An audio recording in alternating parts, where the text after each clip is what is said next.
Thank you. Professor Chali, welcome. We're really missing you. And may I introduce our Group Vice Chancellor? Dr. Singh, hello. Nice to see you again.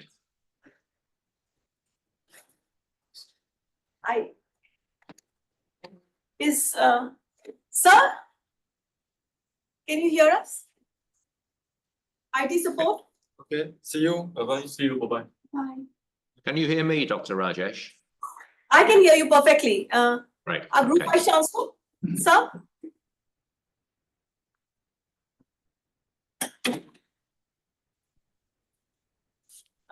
Arvind? I think Professor Singh can't hear you. Sir, can you hear us? I can hear you now. So Professor Charlie just joined us from York, and he was just talking to you, sir. Hello, Dr. Singh. Or good morning, good afternoon, whatever it is where you are. Yeah, and good morning to you. I think that you are taking the call from London, but great to see you in this conference. I was trying to attend it personally, but then I was traveling quite extensively. But we look forward to strengthen our partnership for all times to come. That's right. I'm really pleased to be here, at least virtually, and sorry I can't be in Paris directly. We have a few issues here that we need to deal with, but it's great to be part of this day. Absolutely, we look forward to look at and discussing various important partnership proposals. But thank you for gracing the occasion.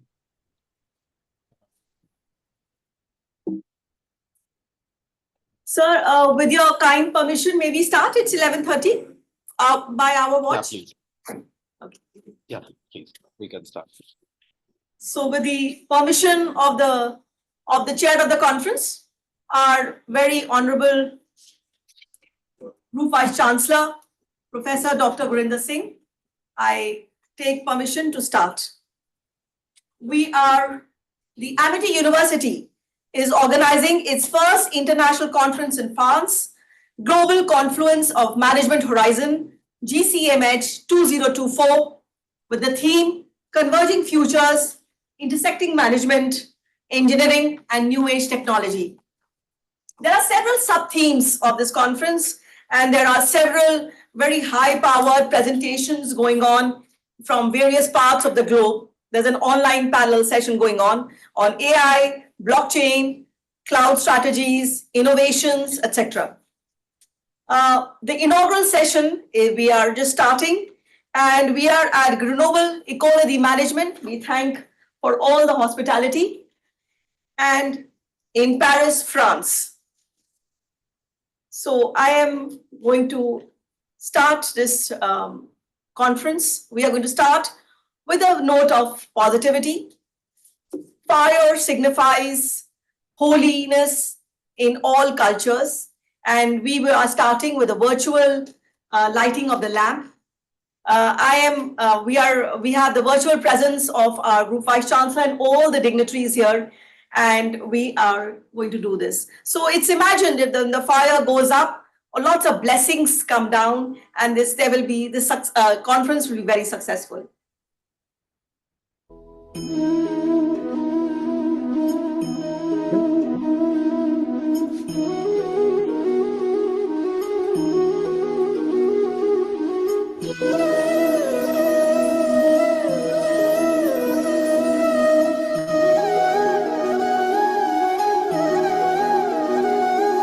That's a very melodious flute. Again, something very holy in our culture.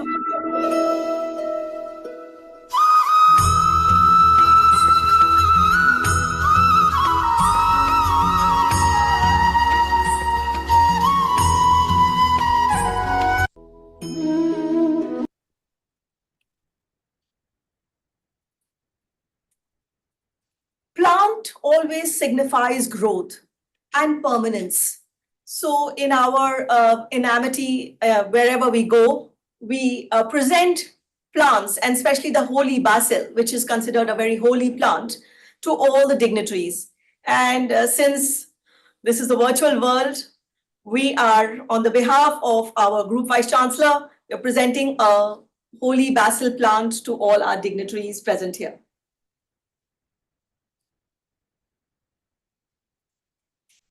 It is now my pleasure and absolute honor to introduce our very, very honorable and very dear to all of us, Professor Dr. Gurinder Singh, the Group Vice Chancellor of all amities worldwide. Professor Dr. Gurinder Singh, the Group Vice Chancellor, Amity Universities, and Director General, Amity Group of Institutions. He's also the Vice Chairman of the Global Foundation for Learning Excellence and has extensive experience of more than 28 years in institutional building, teaching, consultancy, research, and industry. A renowned scholar and academician in the area of international business, he holds a prestigious doctorate in the area along with a postgraduate degree from IIFT, where he illustriously topped with 7 merits. He has spearheaded Amity University to the top-ranked university in international efforts by all rankings this year. He holds the distinction of being the youngest founder pro-vice chancellor of Amity University for 2 terms, the founder Director General of Amity International Business School and the founder CEO of Association of International Business School, London. He has been instrumental in establishing various Amity campuses abroad, including at London, US, Singapore, Mauritius, Australia, Tashkent, and many other parts of the world. He has spoken at various international forums, which includes prestigious $1 Million Roundtable Conference at Harvard Business School, New York University, MIT, and the list just goes on. He has received more than 25 international and national awards and has graced a host of talk shows on various TV channels. He's a mesmerizing orator and has a rare ability of touching the human soul. He's internationally recognized as a known professor in the area of management and is known in the field of academics as an institution builder, a writer, professor, distinguished academician, a top-class trainer, international business expert, and the champion of the heart of students. With folded hands, we request you for your opening address, sir. Thank you, Dr. Anupma. On behalf of our very respected founder president, Dr. Ashok K. Chauhan, our honorable chancellor, Dr. Atul Chauhan, our all chancellors, trustees, we have got now 13 universities in India, 16 foreign campuses, all vice chancellors, all director generals. It's my pleasure as a group vice chancellor to welcome everyone from the international community to our first international conference in France. I'm extremely thankful to Professor Philip Monin, who's the academic dean, a very good friend, whom we met at his institution at Grenoble Equality Management. And right from the day one, we developed a very close bond. And I promised to him that very soon, both the institutions will be organizing a research conference together. Look, that day has come, that we are doing it. Give a huge applause to Professor Philip Monin.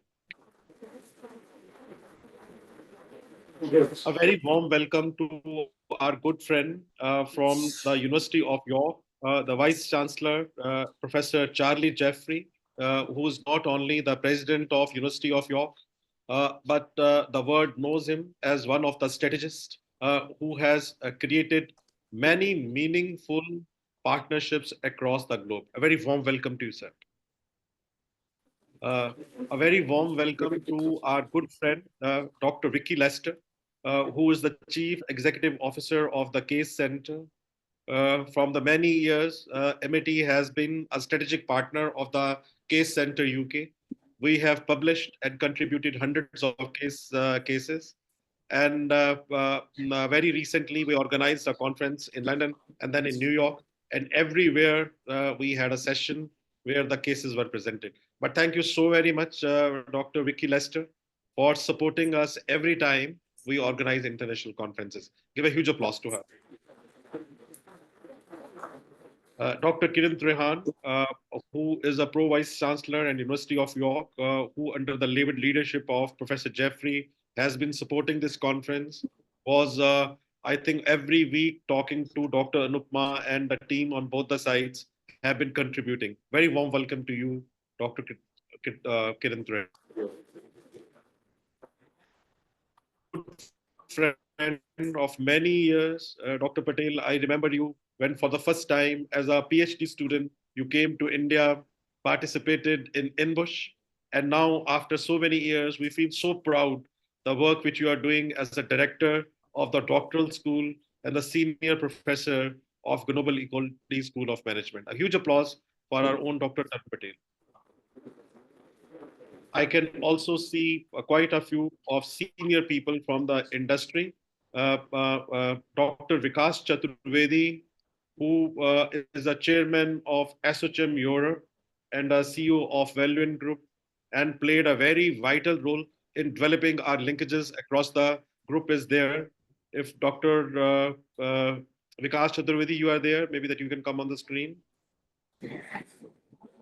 Here's Dr. Vikas Chaturvedi, a very bright chartered accountant, and at the same time, a PhD expert, the one who helps many companies from Europe to come to India. And most of the companies, when they have to invest, they take help of Dr. Vikas Chaturvedi. But together, along with Dr. Vikas Chaturvedi and many others, industrialists who are present here, we are trying to create the largest apprenticeship and internship program in Europe, where our students can do a part of their program as apprentice in the various companies. But very warm welcome to you, Dr. Vikas, and the way you are supporting us. Thank you so very much. A very warm welcome to Mr. Vijaya Kumar, who is the representing Shendia Electric. And yes, yes. Yeah. A very warm welcome to you. And I think that this program, which we are launching in France, where the students will be doing their apprenticeships and internships, your support will be very, very vital. Thank you so much. We have with us Professor Leopold Dana, the chief editor of GCMH conference publications. Professor Dana, the world knows you as a great researcher, and through this conference, we will be contributing, coming out with some 3 special issues. But thank you so much for supporting this conference and coming out with the quality publications. Thank you. We have with us Professor Peter Stokes, again, a very well-known researcher and a known academician, UK ambassador for the Association of Francophone. Very warm welcome to you. Your contribution is well known in the academic world, but coming here, you have shown immense affection for the MIT family.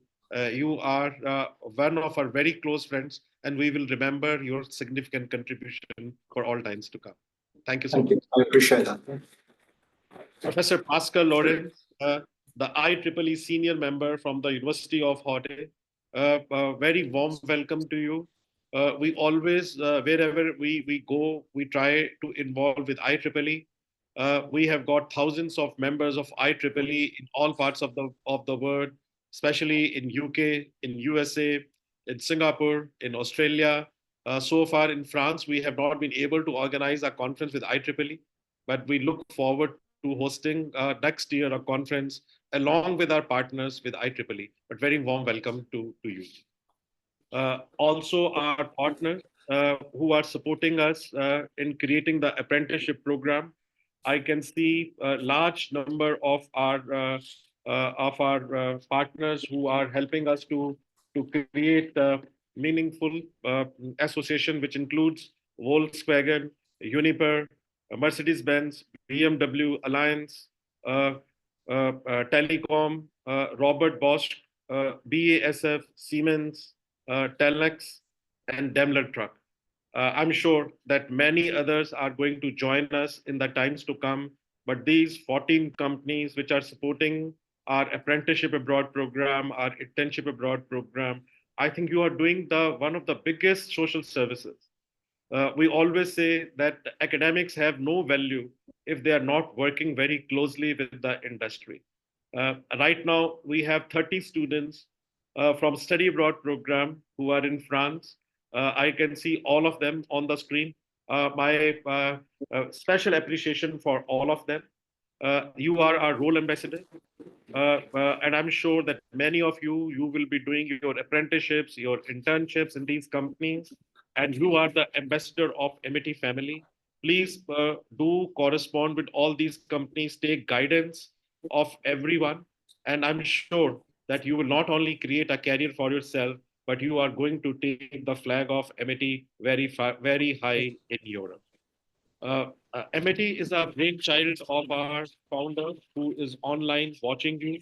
Uh, uh, uh, and after spending more than 3 decades in Europe, he came back to India with one vision, with one aim, that we need to create institutions which can play a very vital role in the growth of individuals. The focus of MIT universities worldwide, MIT institutions worldwide, has been to create meaningful careers. You will be very happy to know that in India, we are teaching French language in our all schools and in our all universities. There are more than 10,000 students from MIT which are learning French. And so are the other European languages which they are learning at MIT institutions. Dr. Chauhan, who has himself stayed for long years in Europe, has got a very special affection for French language and for German language. He often says that he thinks in these languages and then he translates that in English or in Hindi when he has to speak. But today, MIT University has got 250,000 students. We have got our universities in London, in Singapore, in New York, where we have got 175 acres campus, in Dubai, where we have got a full university, in Abu Dhabi, in Sharjah, in Mauritius, in South Africa, in Kenya, in Amsterdam, in San Francisco, and in Tashkent. And new universities are coming up in Australia, where Monash is our strategic partner, and in Toronto, where we are talking to some of the top universities, including University of Toronto and few others, to establish meaningful campuses there. In France, which is very close to our heart, we want to send hundreds and thousands of students who can go there, can experience the French culture. And we are so happy that 30 of our students are already there. And we have got a support from a lot of French companies and from the chambers of commerce that we should be able to interact with them and our students should be working with them. With more than 28 schools and preschools in India and abroad, with more than 2,000 acres of campuses, 400 programs which we run, and one of the largest network of research which we have been able to create. We are thankful to the international community, which has been helping us, which has been supporting us, which has been guiding us to create our meaningful existence. Today, MIT is one of the largest education group of the world. And if we are so, and if we have got presence in so many countries, it is because of all of you and the support we have been able to receive from you. We look forward for very meaningful interaction. I have been given to understand that there are a lot of good research papers which have been shortlisted after a lot of deliberations. Dr. Nupma was saying that out of the 23 research papers, we have selected only one. So you can see that how difficult it was for us to select the research papers and case studies, large number of case studies, which are being presented by the scholars from across the world.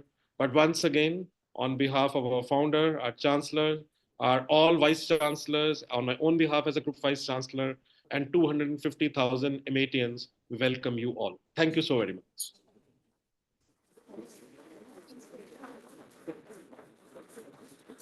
Thank you so much, sir.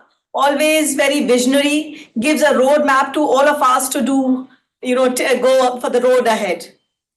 And Dr. Nupma, special mentioning of our alumni. I think that we are today. He just joined.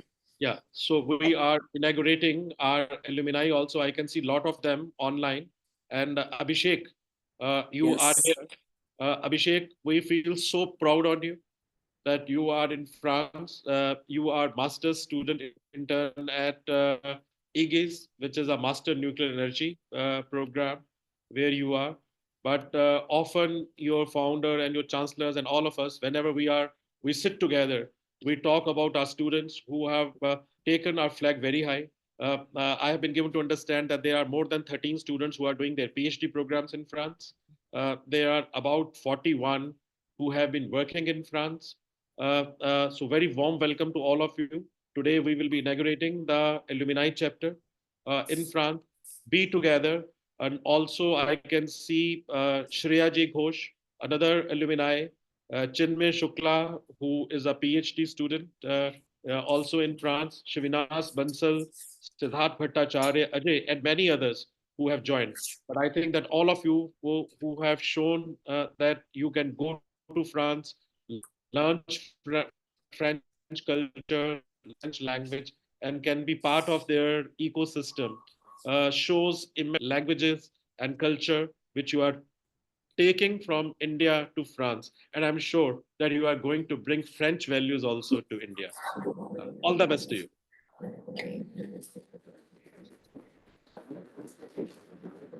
It is my absolute pleasure to invite a very, very good friend.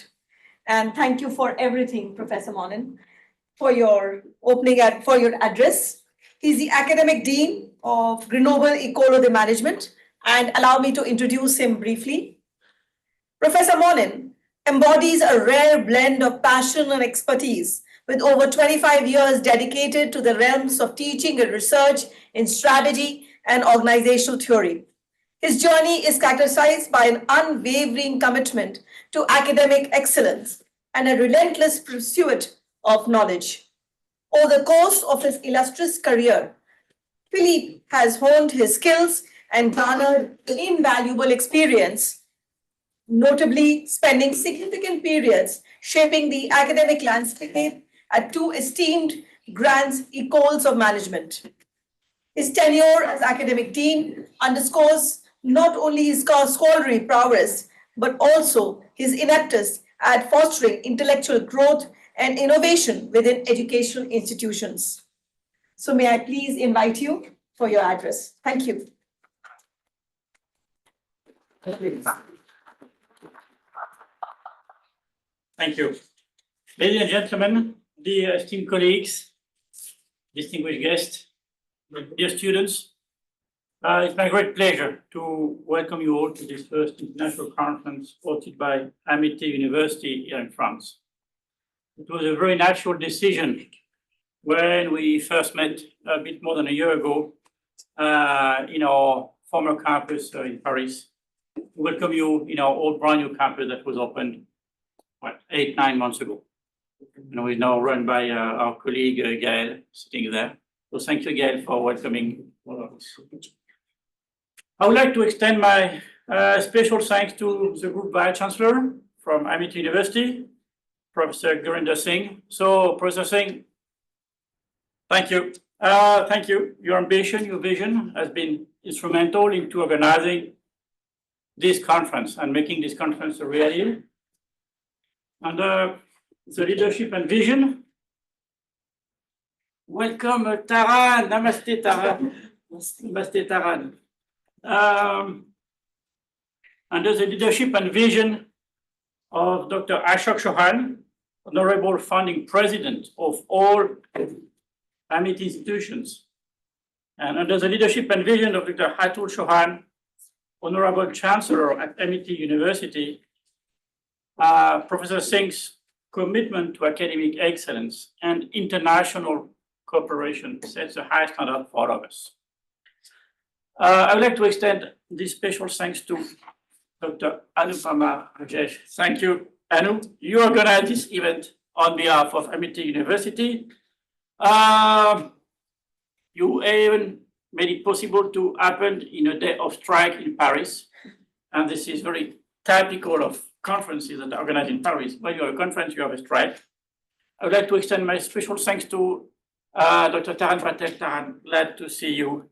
Glad to see that since the earlier years of ambush and all those things, you have grown up and you now run the doctoral school at GEM. I would like to thank all the teams who have organized this event. What I would like to do is to do three things. First, mention what we plan to do together with MIT, then share a number of personal anecdotes of my history with India and why India is important to my heart, and then talk about research about India that I recently published, so very personal. As we embark on this intellectual journey, I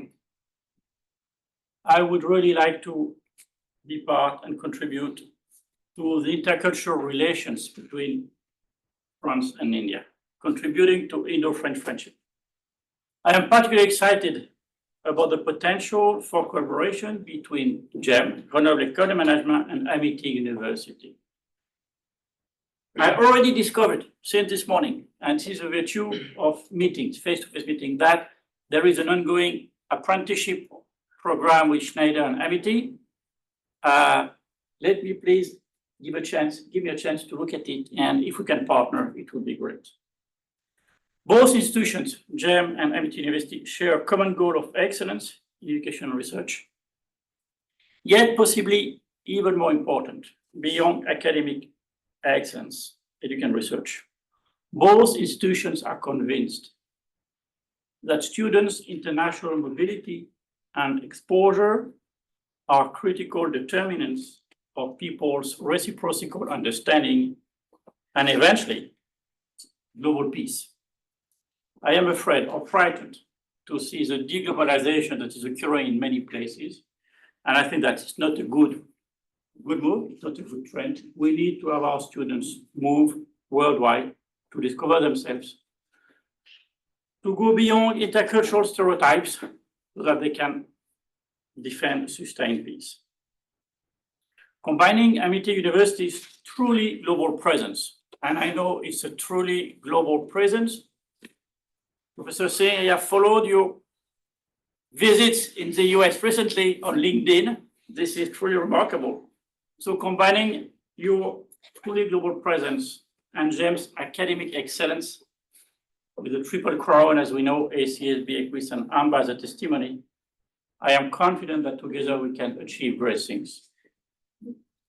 I am pleased to announce my readiness to sign a memorandum of understanding to formalize this partnership, as I committed to a few months ago. And this MOU will pave the way for a number of jointly beneficial initiatives and projects. Now, on a more personal note, I would like to share, like all, a very special and enduring relation with India. So with all my guest students in India here, I first visited India, which I proudly call my second home, in 1993. Some of you were not born. The first time I visited it was in Rajasthan, so visiting Jaipur. So welcome from Jaipur, Jodhpur, Udaipur, Jaisalmer, Bikaner, all those fancy places. At the time, it was not possible to get rupees from France, and there was no euros. So you would travel with traveler checks. You remember those things that you had to countersign. And the people in Jaipur, they refused to take my check because the signatures were too much different. So this was the early visit in India. And I met my wife in India. She's French, but I met her in India. So that's important too. Over the last 30 years, I've been traveling in many places. Primarily in Kerala, in the Kerala region, southeast, very exciting, unique, interesting region. I will tell you more in a moment. I've been supervising a number of Indian doctoral students who have now positions in a number of places. And in my last position before joining GEM at EM Lyon, we together opened a campus in Bhubaneswar in Odisha, south of Calcutta, in the east. And we opened a campus there with Xavier University, so another very good university. Xavier means X Factor. This is a Christian university. So it was a passion, and I would love to do it again, to redevelop or to develop GEM in India. So that's part of my story, my visits. I would like now to share a few anecdotes about my research in India. And I will mention three. The first part of my research that was published in Management International, in International Management, a journal, Leopold, you know, by our colleagues from Montreal, HEC Montreal. So it was a contribution on innovation processes in emerging markets. And we looked at the deregulation of the Indian insurance industry.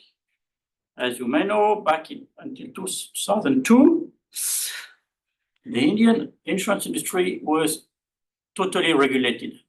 There was one monopoly for life insurance and a cartel of 6 non-life insurance companies. Do you remember this? Yes. And then the government decided to deregulate. But the insurance industry is a specific industry. It's an industry where you have to think about risks. So to calculate risks. And what the government allowed was to establish joint ventures between local players, but there were very few local Indian players because there was a monopoly. There was one company and a cartel of 6. So joint ventures between local players who were not Indian, who are not in the insurance industry, joint ventures with international insurers, New York Life, AXA, UAP, Allianz. We studied for 5 years 37 cases of innovation in India. And then we looked at innovation in the insurance industry. And what we discovered that innovations in India were not only innovations in India, but innovations worldwide. So what was being innovated in India was going beyond, was innovating worldwide. And those foreign companies learned a lot. So we looked at insurance for farmers, rural farmers who have cows, 1 or 2 cows. What happens if they lose 1 cow, 2 cows? They lose their source of income. So they want to get insured, but they cannot get insured because they cannot read, they don't have a bank account, and they are not ready to pay premiums. Because when you pay a premium, you risk losing the premium if the risk does not occur, right? So the concept of insuring is very obvious in countries where you cannot afford spending even small number of rupees for a risk that may not occur. So the companies had to invent ways of selling insurance as bank products. And of course, there was all kinds of moral hazard and risk. What if a farmer says, my cow is killed by strain, but it's not his cows, it's his neighbor's cows? How do you know? How do you know? Well, you know if you use chips, microprocessors that you put in the ears of the cows. So then you follow the cows. So we looked at plenty of innovations. And I remember one day, we visited a group of, so I did field working. We visited a group of farmers because the company wanted to push an insurance against overflowing or underflowing during the monsoon. What if there is too much rain or not enough rain? How can the farmers get insured? We look at there, and then the farmer will say, well, if Lord Rama does not want to rain, so there won't be no rain. So that's it. What can we say? What can we say? We cannot get insured against a risk embodied or incarnated by God. Well, then the company thought about it, and they invented a new title for seaboard members. They invented the title of Chief Belief Officer. The Chief Belief Officer in those insurance companies is in charge of ensuring continuity in the beliefs from the Hindu religion into the risk industry, ensuring that there is no discontinuity between religious domains and business domains. It was great. So this was my first connection with research. Our second work was a professor at GEM, Professor Nathalie Bellost. Nathalie Bellost had been working at GEM for like 15 years. She was in charge of organizing the Worldwide Festival of Geopolitics until COVID-19 brought this down. And with Nathalie Bellost, a former doctoral student of mine, we worked at how dyads of French expatriates and local Indian partners cooperate and how they make sense of cultural differences. This paper was published in Human Relations, a pretty good journal in the UK that has been founded like almost 1 century ago. That is a reference journal in traditional industrial relations. Full title is, don't you know? You don't want to know. And my first and last most exciting research has been taking place in Kerala, primarily. It started in 2010. Our major paper was published 13 years later in 2023. It was published in Ox Studies. Ox Studies is a very good journal, one of the top 50 journals. It's called Strangers at the Bedside, Strangers Close to Your Bed. Solidarity making to address institutionalized infrastructural inequalities. We studied the palliative care in Kerala. Palliative care is the care of patients who are soon to die or who are lasting and enduring bad conditions. Palliative care. Palliative care relates to pain, treatment of pain, suffering. Until the 90s, and please correct me if I'm wrong, until the 90s, palliative care did not exist at all in India. It was not,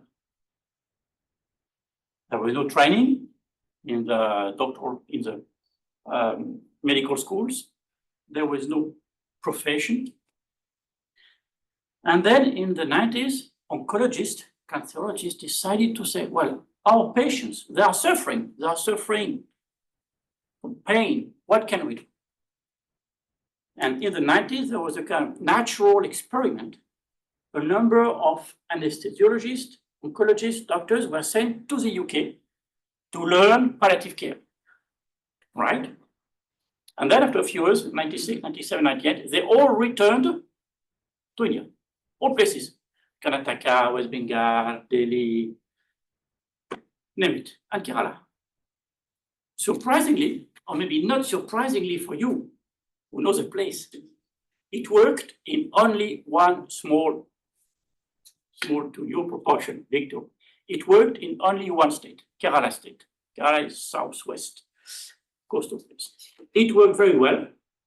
And by 2008, 10 years later, 60% of the people in Kerala who were looking for palliative care could receive it.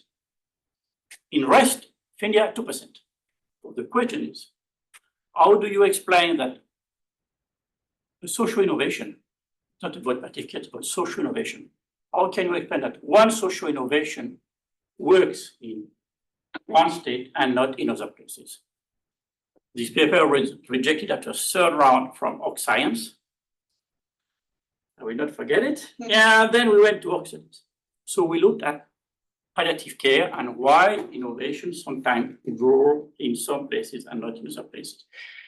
And it gave me the opportunity to visit a number of places in Kerala. I don't know if some of you are from Kerala.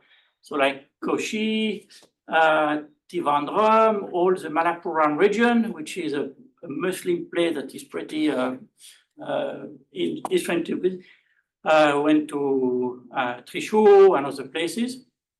And so we explain the success in that state by political factors, by organizational factors. And this is how I discovered the intricacies of the largest democracy in the world. I discovered such nuanced things as the panchayat for the district level communities who make decisions. So as you can see, those qualitative research on insurance industry, on expatriation, on palliative care. Give me a sense of what India is about. I became a big fan of this huge country. And with our initiatives, I hope that we will strongly support the intercultural understanding between France and India. To conclude, I've been long, but I wanted to share a few things. I'd like to express my deepest appreciation to all of you for your participation, your contributions. Your presence today signifies a lot to us. And I see this conference as an opportunity to meet, to engage in meaningful discussions. It has already started, to share ideas, and to at least meet people I had not met before, like Leopold and I, whom I had not met, though we have plenty of friends in common. So thank you for being here, and wish you a great day.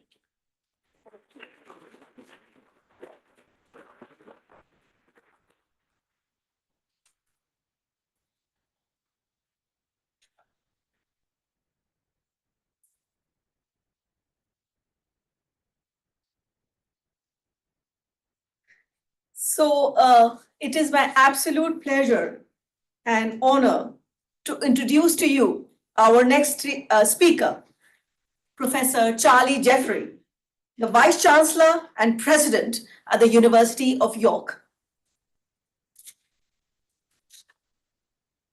Professor Charlie Jeffrey became Vice Chancellor and President at the University of York in September 2019. He joined from the University of Edinburgh, where he has been a Senior Vice Principal since 2014. He was a member of the Council of Economic and Social Research Council from 2006 to 12 and Chair of the Political Studies Association of the UK from 2009 to 12. He has a deep-rooted interest in how university research and education can serve the greater benefit of society or public good.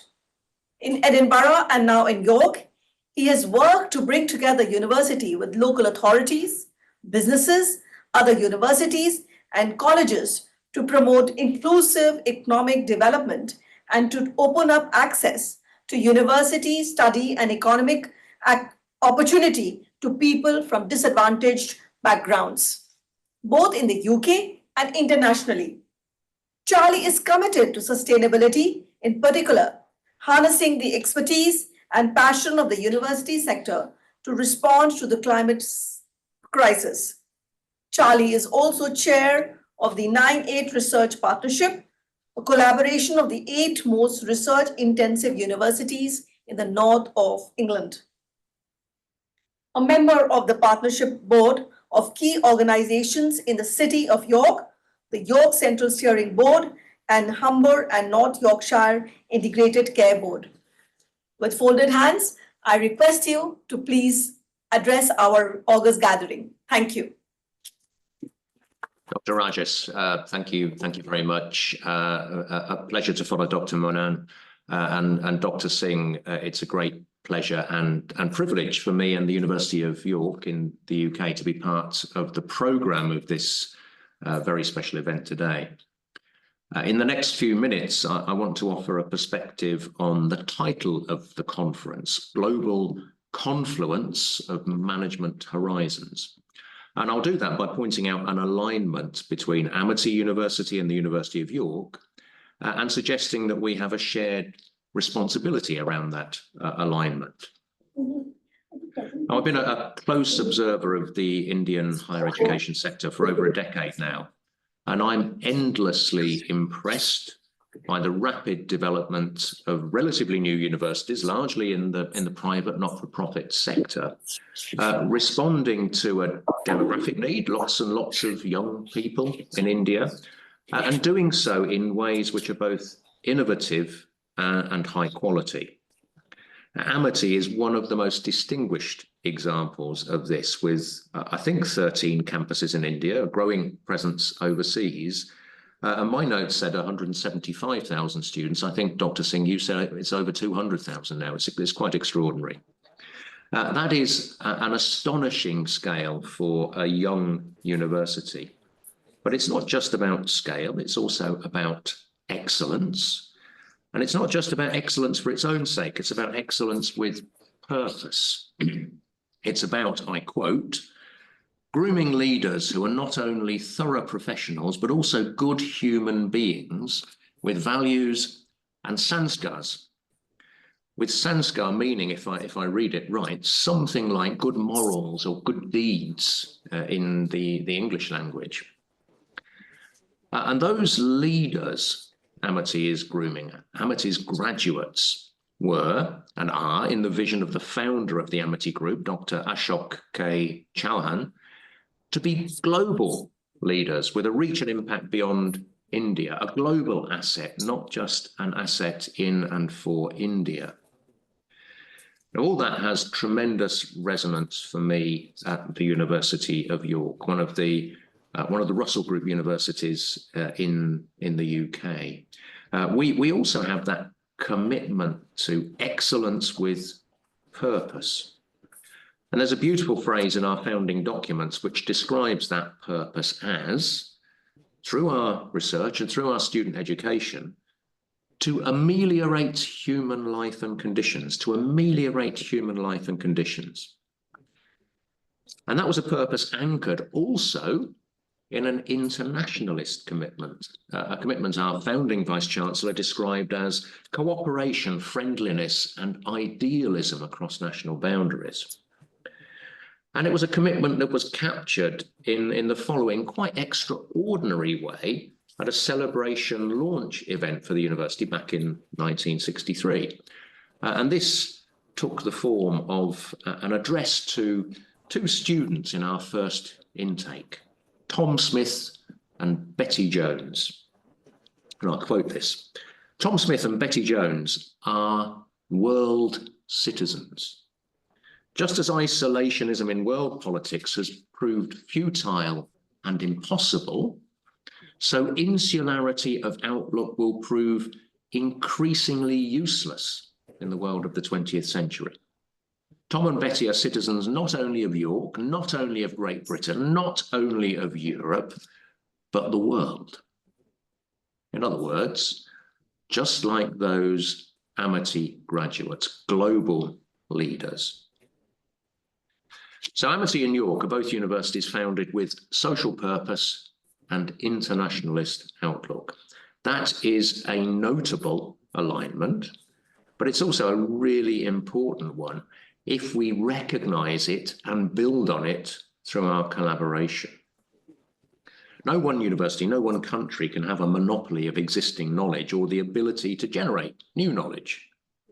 On the contrary, it's the encounters of people from different backgrounds, cultures, countries, traditions that spark new knowledge through collaboration in research, and that sparks thinking about how to apply that knowledge to ameliorate human life and conditions as we share and develop it with students from different backgrounds. I've got an example I'd like to call on in support of that view. I was fortunate to know the Nobel Prize winner, Peter Higgs, who sadly died recently. He won the Nobel Prize when the world's biggest physics laboratory, CERN in Switzerland, confirmed in 2012 the existence of a particle called the Higgs boson, which Peter had anticipated in theoretical work back in 1964. So we rightly venerate Peter Higgs. But what about the boson part of the Higgs boson? That was named after India's perhaps greatest physicist, Satyendra Nath Bose, who had, working closely with Einstein, classified a set of particles which were named after him as bosons. In other words, Higgs built on Bose, no Higgs without Bose. Now that for me is an inspiration for collaboration between like-minded internationalist universities pursuing new knowledge for public good. Now, I accept that Nobel Prizes will be a rare outcome of such collaboration, but nonetheless, this is my thought when I see the conference title, Global Confluence of Management Horizons. It is the thought that university leaders, especially where university values align, have a responsibility, even an obligation to work together in confluence to nurture that catalytic process of engaging, harnessing, synthesizing, mobilizing our different ideas for general benefit. And that, Dr. Singh, is why it's such a pleasure to be at an event which is celebrating international collaboration among universities. Thank you so much.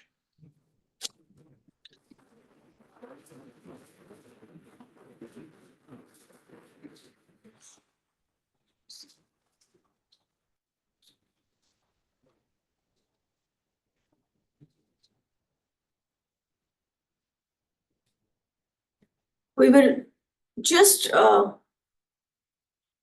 take 1 second. We are trying to put the next presentation on.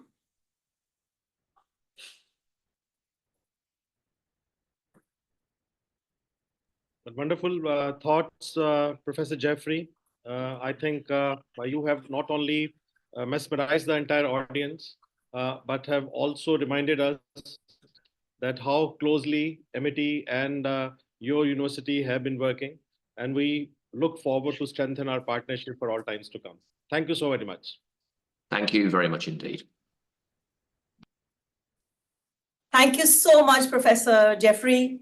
Thank you for taking out time from such a busy schedule to talk to our students this August gathering here. Thank you so much. My next speaker, a friend of Amity for a very, almost a decade now, and holds a very special place in our heart. Ms. Vicky Lester, CEO, the Case Center, United Kingdom. Allow me to briefly introduce her before I ask you to present your thoughts. Vicky Lester, the CEO of the Case Center. Her tenure as the CEO of the Case Center started in July 2022, underscores her deep-rooted commitment and extensive experience within the organization. She has been with the Case Center since 1991. And beyond her operational prowess, Vicky Lester is a distinguished figure in the academic community, wielding influence as the editor-in-chief of the Case Journal, Case Focus, the Journal of Business and Management Teaching Cases, Middle East and Africa edition. Her editorial stewardship underscores her commitment to advancing pedagogical excellence and fostering cross-cultural exchange within the realm of business education. Additionally, Vicky's involvement in reviewing and judging cases for various competitions highlights her dedication to promoting innovative and impactful case writing practices. Her multifaceted engagement reflects a holistic approach to enhancing teaching methodologies and fostering a vibrant academic ecosystem within the Middle East and Africa region. So, may I request you for your address, please? So we have your presentation ready. Okay. Yeah. Oh, if you can just choose. I think this one. Yeah. Is that visible?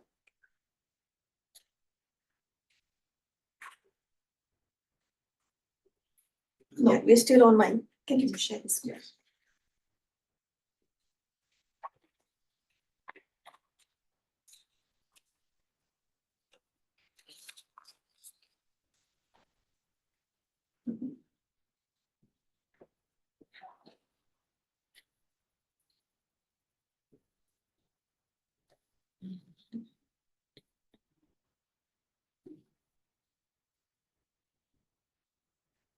Thank you very much. Hello everyone, good afternoon, good morning. Thank you so much for our opportunity to participate in your conference today. It's such an honour. Anupama, for our invite. Thank you so much for such a dear friend of ours. Thank you so much for our invite. And Professor Dr. Gurinder Singh, thank you as always for your warm welcome. And I thought I travelled quite a bit until I see your posts on social media. And I think you're more out there than I am, but we're good travel buddies. So the thoughts I really wanted to share with you today, and I will give you some context behind that and a bit more background of who we are as the Case Centre for those that may not be as familiar with what we do, but it's all about recognition and impact in the world of the case method and why we do what we do.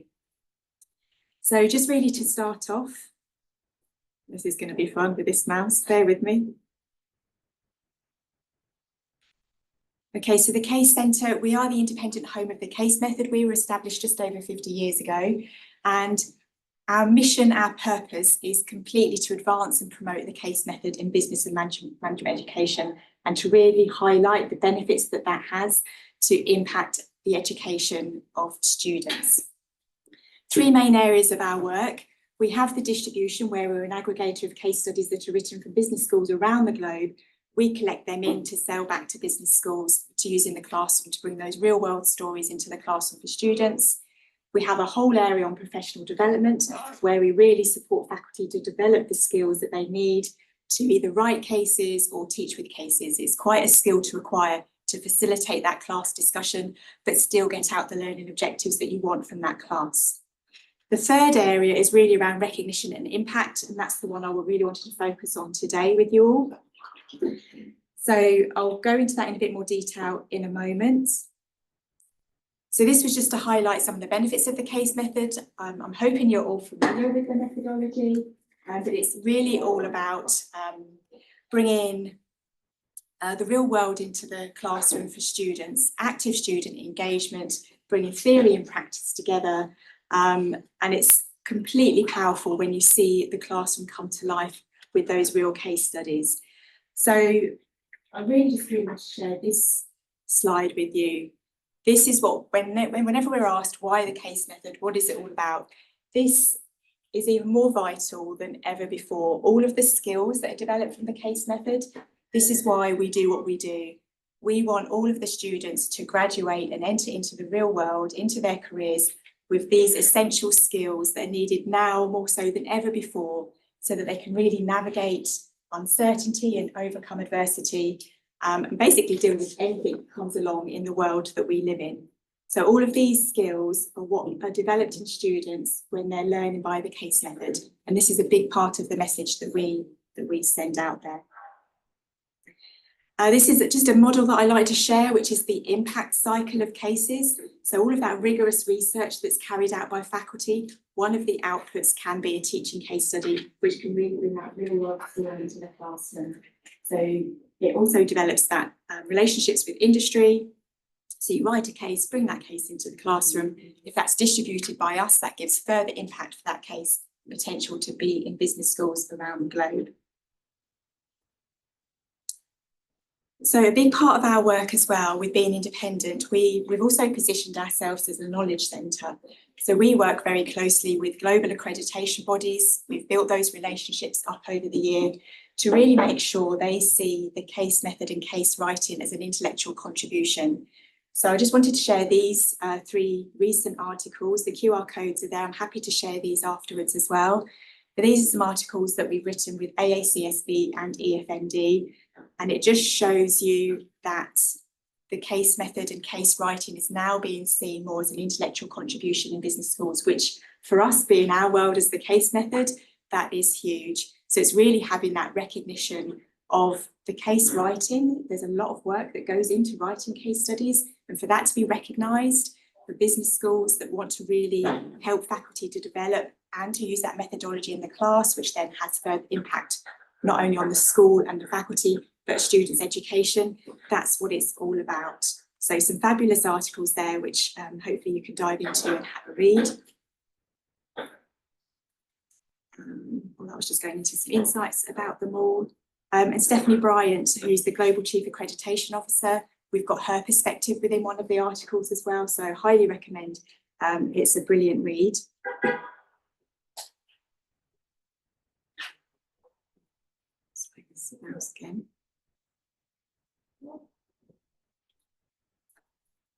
So with all of the case writing, the work we do is helping business schools evidence that impact that they're having. So we have a whole recognition portfolio.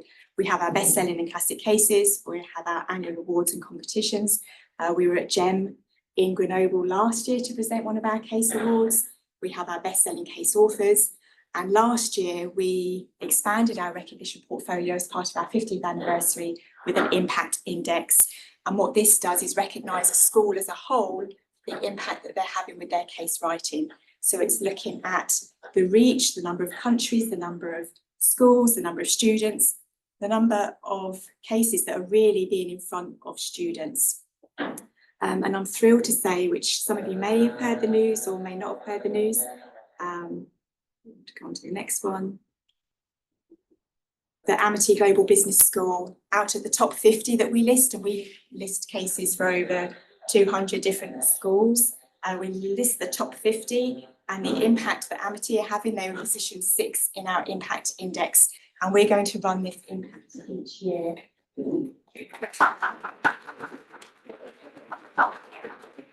And the great thing about this is Professor Dr. Gurinder Singh mentioned, Amity are very active in writing case studies, all of the travels that Amity are doing as a group, finding those different stories out there at different businesses.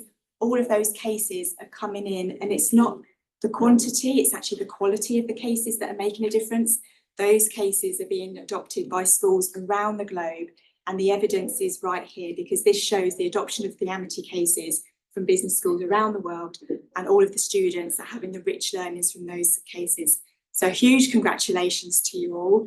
And yeah, watch this space as there will be awards coming next year as well. So thank you ever so much for your continued support, and everyone in the room.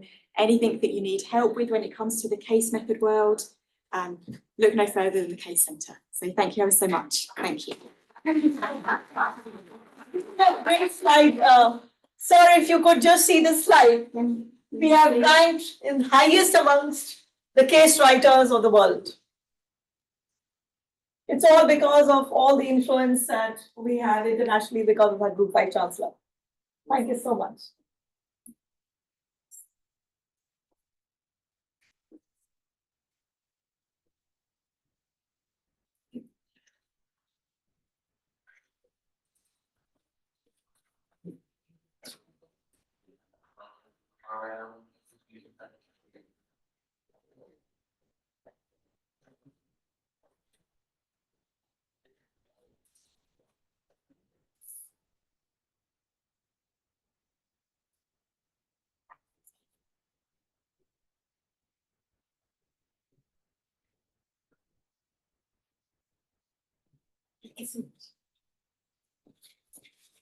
Thank you so much, Vicky. What a heartfelt. And we feel so proud when you are such a special friend of Amity. Thank you so much. Time for another very good friend of our Amity, Professor Kiran. She's a Pro Vice Chancellor for Enterprise, Partnerships and Engagement. Professor Kiran, are you online? Otherwise we'll take her address a little later. I think she has not joined in. I'm going to, I think there is a little bit of a problem in happening in University of York, so I think she's not joined in. So now, sir, with your permission, may we now go for special announcements. And there is a talk by Professor Professor Kiran. Hello, I'm here. Oh yes, Hello. she's very much there. I couldn't see you, so I panicked a little. So allow me to introduce Professor Kiran. She's a Pro Vice Chancellor for Enterprise, Partnerships and Engagement. Welcome, Professor Kiran, another very good friend of Amity. She's a Pro Vice Chancellor for Enterprise, Partnerships and Engagement at the University of York. Professor Trehan is a key contributor to debates on entrepreneurship, innovation and enterprise development. She has led a range of enterprise and policy learning initiatives in a variety of contexts. She has extensively published journal articles, policy reports, books, and books chapters in the field. Her work has been supported by grants from a full range of research funding bodies, including the Economic and Social Research Councils, art, humanities, research councils, government departments, regional and local agencies, including local enterprise partnerships and chambers of commerce and private sector. And now, Professor Trehan, we have such a great project together with UCRI and IIT Kharagpur. Professor Trehan has a national and international reputation in senior research, impact capacity, publishing in peer-reviewed journals of a high quality, being an invited professor scholar in Europe and internationally, presenting in a range of policy and research events, conferences, and symposia with policymakers, public services, and community networks to pioneer and promote entrepreneurship, enterprise, and learning research embeds the complementary concerns. She has also been elected to the president of the Institute of Small Business and Entrepreneurship, a very prestigious institute. May I please request you to address our very august gathering out here. Over to you, Dr. Trehan. Thank you. Thank you so much for such a lovely and warm welcome. Good morning, everybody. I want to start, first of all, by thanking Amity University and the Group Vice Chancellor, Professor Singh and Dr. Rajesh, for the invitation and for your inspiring and really poignant opening. Today marks a pivotal moment in our shared journey because it brings together universities, business leaders, alongside the student leaders of tomorrow. So in this era of converging futures where technology advances at such an unprecedented pace, leadership is not just a quality, it's a necessity. So today, the question that I want to explore in relation to the conference theme is how do we harness the power of innovation in a global context to solve real-world problems? The fusion of leadership and technology, as we've all heard, has never been more critical than now. We're witnessing an era where innovative technologies are reshaping industries, economies, and societies. Higher education, as the cornerstone of intellectual and professional development, is at the forefront of this transformation. And that's why today's conference is so important. The potential for technology to really revolutionize how we learn, how we teach, how we research, and collaborate across institutional and global boundaries is immense. But harnessing this potential requires visionary leadership. It requires purposeful partnerships and engagement that's authentic and mindful of context. So I want to build on our Charlie Jeffries as the Vice Chancellor. I mean, he used a quote, and I want to go back to the University of York's historical roots because they share a passion and a commitment just as Amity's values do. The Archbishop of York, speaking at the inauguration of the university back in 1963, talked about how our students were world citizens. Just as isolationism in world politics has proved futile, he argued, and impossible, so insularity of outlook will prove increasingly useless in the world of the 20th century. So if we think about our students, not just as citizens of our universities, of our country, or Europe, they are citizens of the world. And for me, this quote exemplifies the importance of today's conference. Our students, our partners, our community are integral parts of who we are and what we do.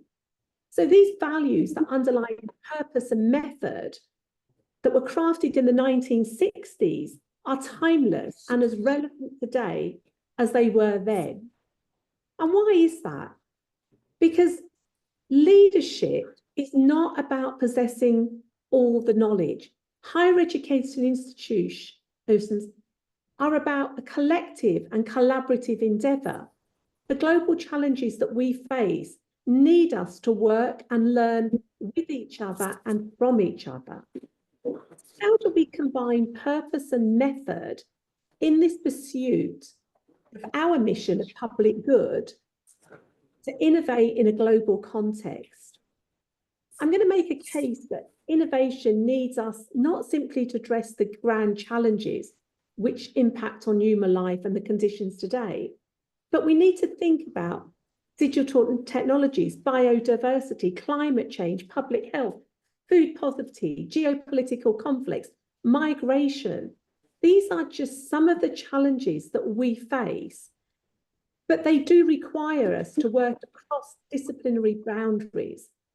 So if we thought about innovation in the sense of an essence requiring a spirit of humility, i.e. those from different backgrounds and experience and perspectives, where the foundation of new knowledge is just about human life and conditions, it underpins, I know, Amity's commitment to one earth, one family and one future. So as we navigate the complexities of the 21st century, the role of leadership in advancing new technologies in higher education is pivotal. It can't just be about visionary leaders. It has to be about how we as leaders and leadership embraces innovation and inclusivity, which will not only enhance educational outcomes, but also prepare our students to thrive in a dynamic global environment. Together, we can enhance and harness the power of technology to create a brighter and more equitable future for higher education institutions worldwide. I'd like to conclude with the words of Søren Kierkegaard, and his words, I think, are paramount. Life can only be understood backwards, but it must be lived forwards. Life is a reality to be experienced. To dare is to lose one's footing momentarily. Not to dare is to lose oneself.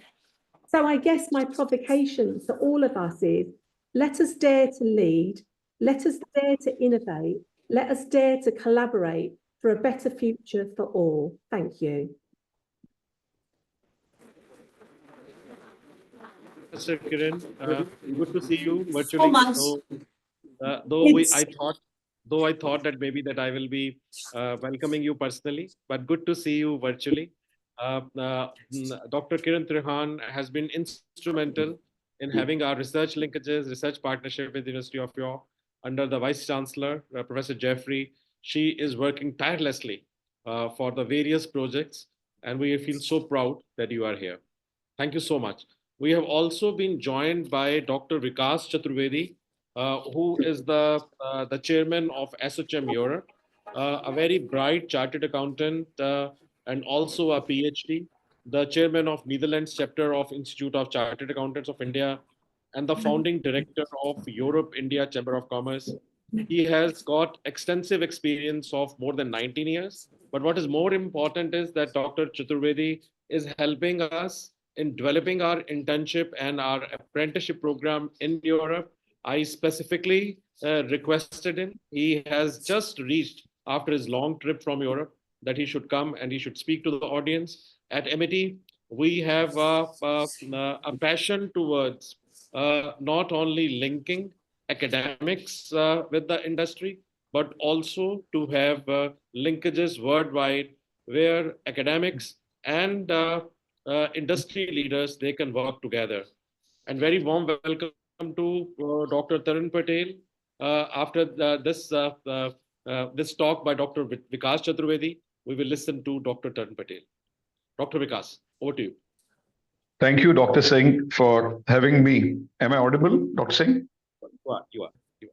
Okay, thank you. So thank you very much, Dr. Singh, for having me in this prestigious conference. It's always a pleasure and delight to represent at any platform that Amity organizes across the planet. I must first of all congratulate you and compliment you on really harnessing the entire process of how the students from India, the bright students from India, can really go and look global in terms of capturing the opportunities. And it is an honor for us at ValueCent to partner with you and with Amity universities to start bringing up the speed up for the internship and apprenticeship program into Europe. So thank you for having me again, once again on this platform. So just for the people, to all the audience, a very warm welcome on this event today. And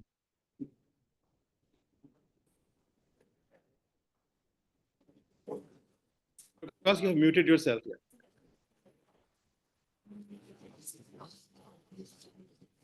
You have to unmute yourself, Dr. Vikas. Yeah. am I audible? Yeah. Sorry. Yeah, So in terms of, in terms of the opportunities that are there for people between India and Europe, because there are so many corporates operating in this corridor, let's say the companies from India to Europe and companies from Europe to India, if we have to quantify the number of companies, we can look somewhere between 5,000 to 7,000 companies operating in this corridor, which is a huge number. And because of this large number, it clearly signifies the importance of India and Europe in the business framework. And in past 20 years, I have seen this go from a very small corridor to a very, very large and fundamental corridor for India. And that is where, because when we look at this opportunity, the size of these companies, in coming years, this number would potentially reach to 10,000 to 15,000 companies. Now, what does it mean for Indian students? What does it mean for people who are looking at Europe or companies which are looking at India? It clearly means two things. One, the students which are in India, which are looking to go and work in Europe, it's a massive platform for those students who are looking to work into European market. It's a big market. It's a large market where there is a lot of demand for good and bright students. So that is one most important thing, is that for European companies or for Indian companies living or based out of Netherlands or Europe across, if you look at Germany, France, Italy, Spain, there is a huge number of opportunities for Indian students to do internship and articleship into the corporates into Europe. Likewise, any European companies which is looking at India, they are also looking for Indian students for the internship with respect to India, both in India as well as into Europe. So again, if you see it, it has a double dimension of opportunities. So along with Amity universities, we at ValueCent are designing a program and working towards launching the largest internship platform for Indian students who wishes to get into the EU market. And we are very closely working in channelizing and programming the whole concept, which will immensely benefit the large number of students across the country who are students of Amity University. So without taking it any further, what I can say is the India-EU business, as I said, looks bright. It's the largest trading bloc. India-EU trading bloc in terms of business is the largest trading bloc. So far as India is concerned, India is the largest trading partner for EU as a whole region. With the India-EU FTA, which is right now being worked upon, you might have heard that one of the FTAs with the Nordic countries have already been signed with India. But then India-EU FTA, which we have been waiting for a long time, is in the final stages of shape, which will at least give a 2x to 2.5x dimension of business between India and Europe. So friends who are attending this seminar, this conference, my only request to all of you is keep an eye on this India-EU corridor, because it will open a huge sea of opportunities for students who are looking to do internship, and obviously which will be translated into jobs into the EU market. With this, I would like to say thank you for giving me this opportunity once again, Dr. Singh, and always feel happy and privileged to be a part of working with Amity universities. Thank you.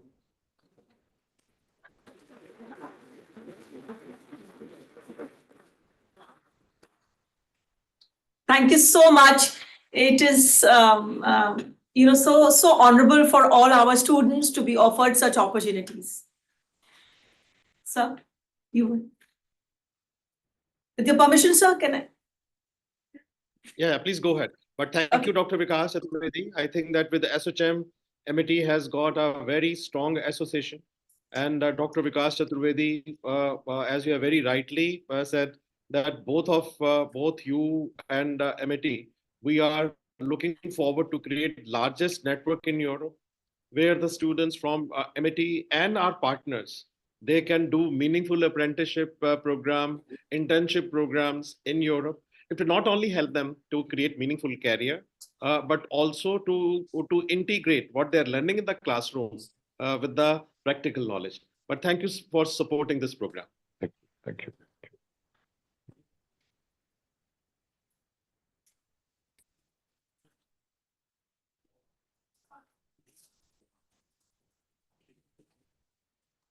Again, my absolute pleasure to introduce one of our such dear friends, Dr. Patel. Please allow me to introduce you to the audience. She's a director of the doctoral school, senior professor, GEM, France.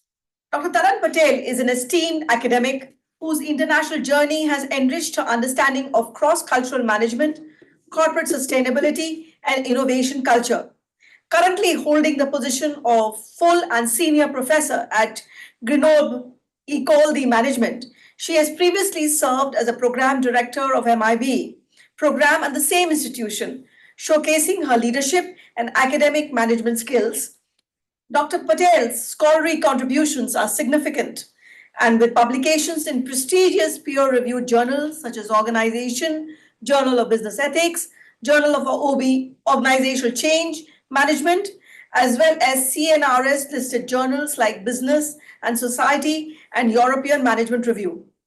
Her doctoral thesis, which investigated stereotypes of intercultural management, was honored with the EFMD Award for Best Doctoral Thesis in the Corporate Governance category in 2006, underscoring her expertise in the field. Beyond academia, Dr. Patel has been made notable contributions as a visiting scholar in the University of Oxford and as an affiliate researcher at the Center for India and Global Business at the Judd Institute, University of Cambridge. Her diverse experiences have provided her with insight into global practices and cultural dynamics, enriching her research and teaching. I request you to please address our students. Thank you, Anupama. Thank you, Professor Gurinder Singh Ji, for giving me the opportunity to speak in this conference. In fact, some of the introductory things, some of the introductory remarks that Anupama has made of me, I have forgotten myself. So it's been a long time since I defended my thesis. I have been in touch with Amity in the past. I have presented in 2 of their in-bush conferences in previous years. So I have been to their campus a couple of times, met Professor Gurinder Singh Ji in France as well as in India. So it is quite natural for me to want to contribute to this event. I'd like to begin with what Professor Trehan said. Let's dare to lead, let's dare to innovate, and let's dare to collaborate. And it's with that perspective that I make my presentation on Grenoble École de Management and why you should collaborate with Grenoble École de Management as a center for learning in innovations and a sustainable future. So it's with that intention that I begin my presentation. It's ready.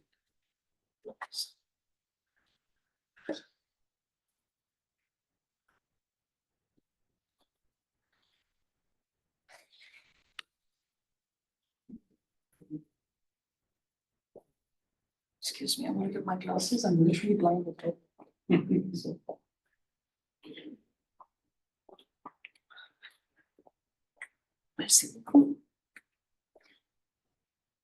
It's interesting to know that I left India in the same year as Philip visited India the first time, 1996. So I've been abroad since exactly that many years, as Philip has been familiar with India.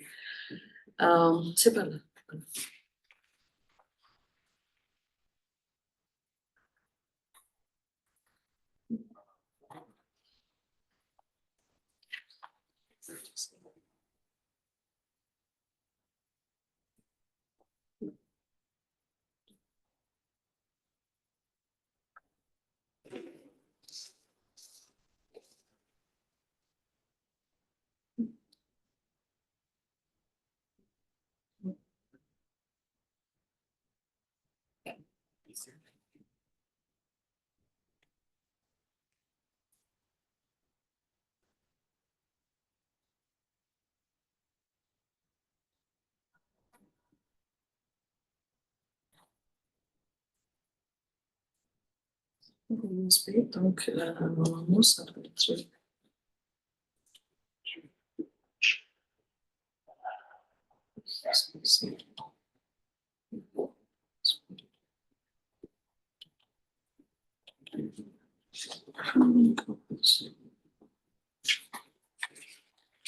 Non, c'est pas celle-là.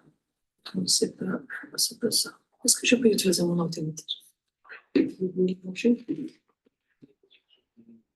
Zoom, je suis pas sûre.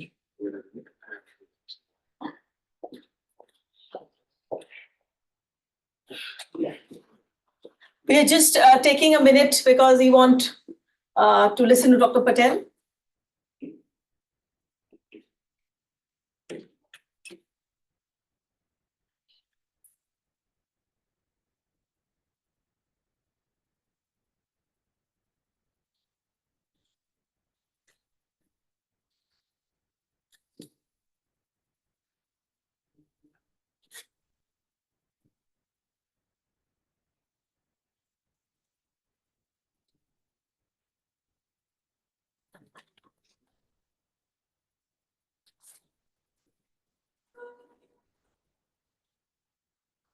C'est marqué 200, 2015, ça veut dire comme ça.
Oui, c'est super.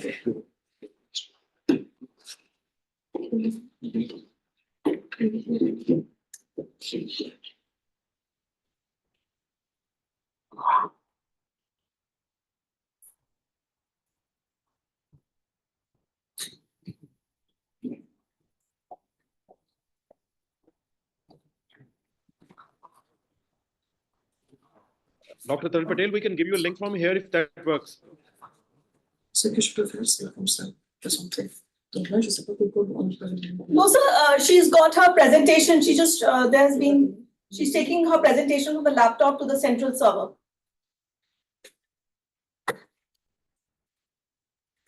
No problem. We had copied it. I think there's been a little bit of an IT confusion. Just give us a minute.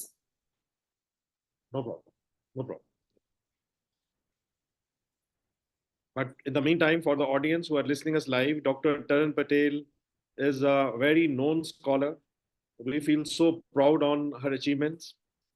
She has been to MIT number of times. I remember her participation in InBush, giving lectures, presenting papers, and also talking on research methods. It was such a pleasure working with you on a number of projects. I remember visiting France and meeting her very intelligent husband. And today, when she is a director at the School of Management here, we feel so proud on her and the work which she is doing wonderfully across the globe and strengthening research. By the way, my husband also, I met him in India, except that he's Indian.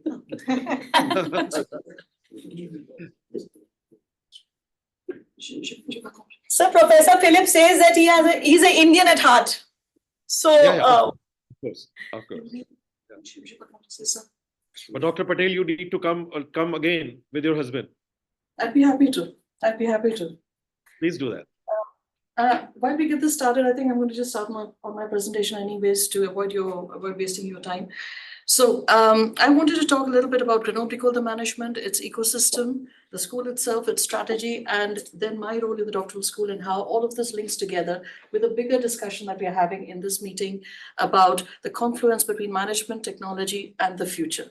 So to begin with, you probably are aware that Grenoble is located in what we call the Silicon Valley of France.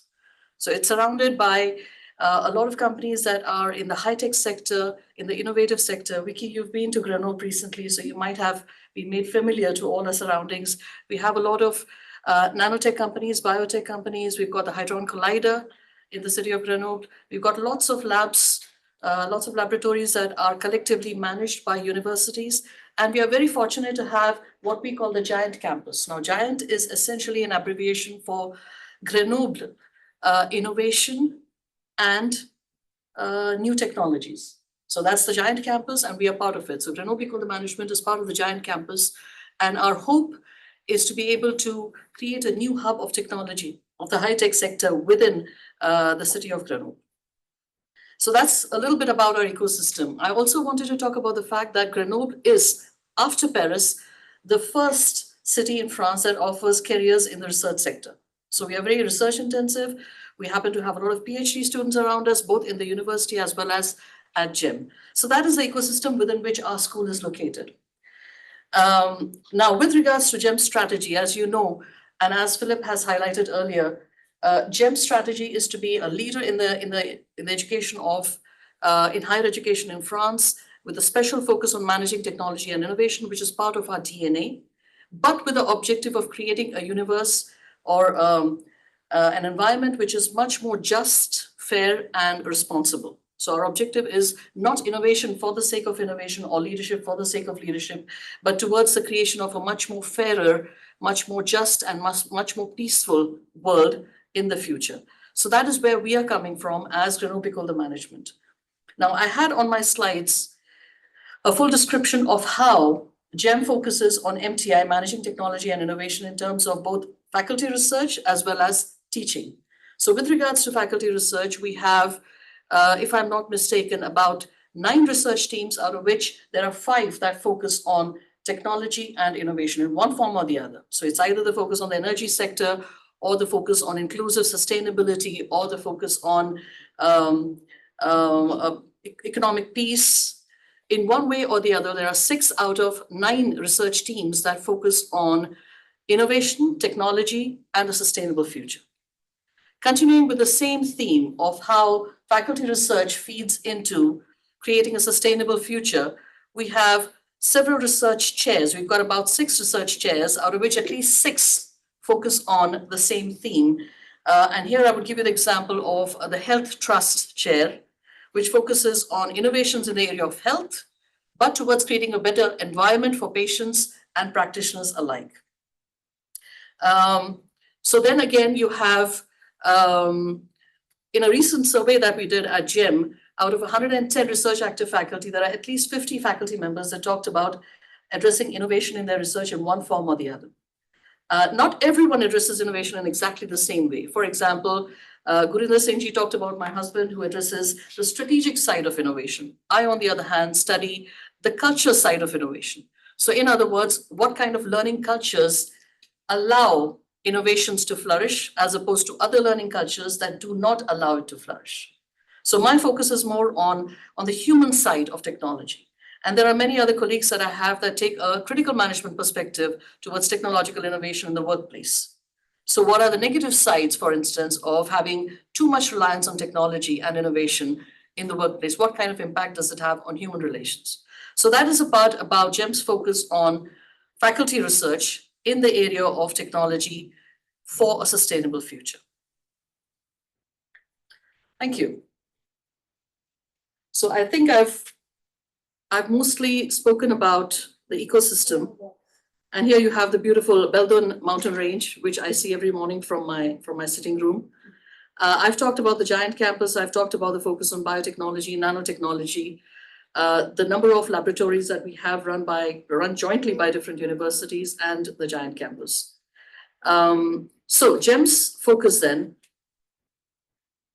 is to be a leading school for business and society and to be recognized as one of the most innovative and influential business schools of its time for its contribution, and here I insist on drawing your attention, for its contribution to a world that is more just, more peaceful, and more responsible. So our focus is, once again, not innovation for the sake of innovation, but innovation for a better future.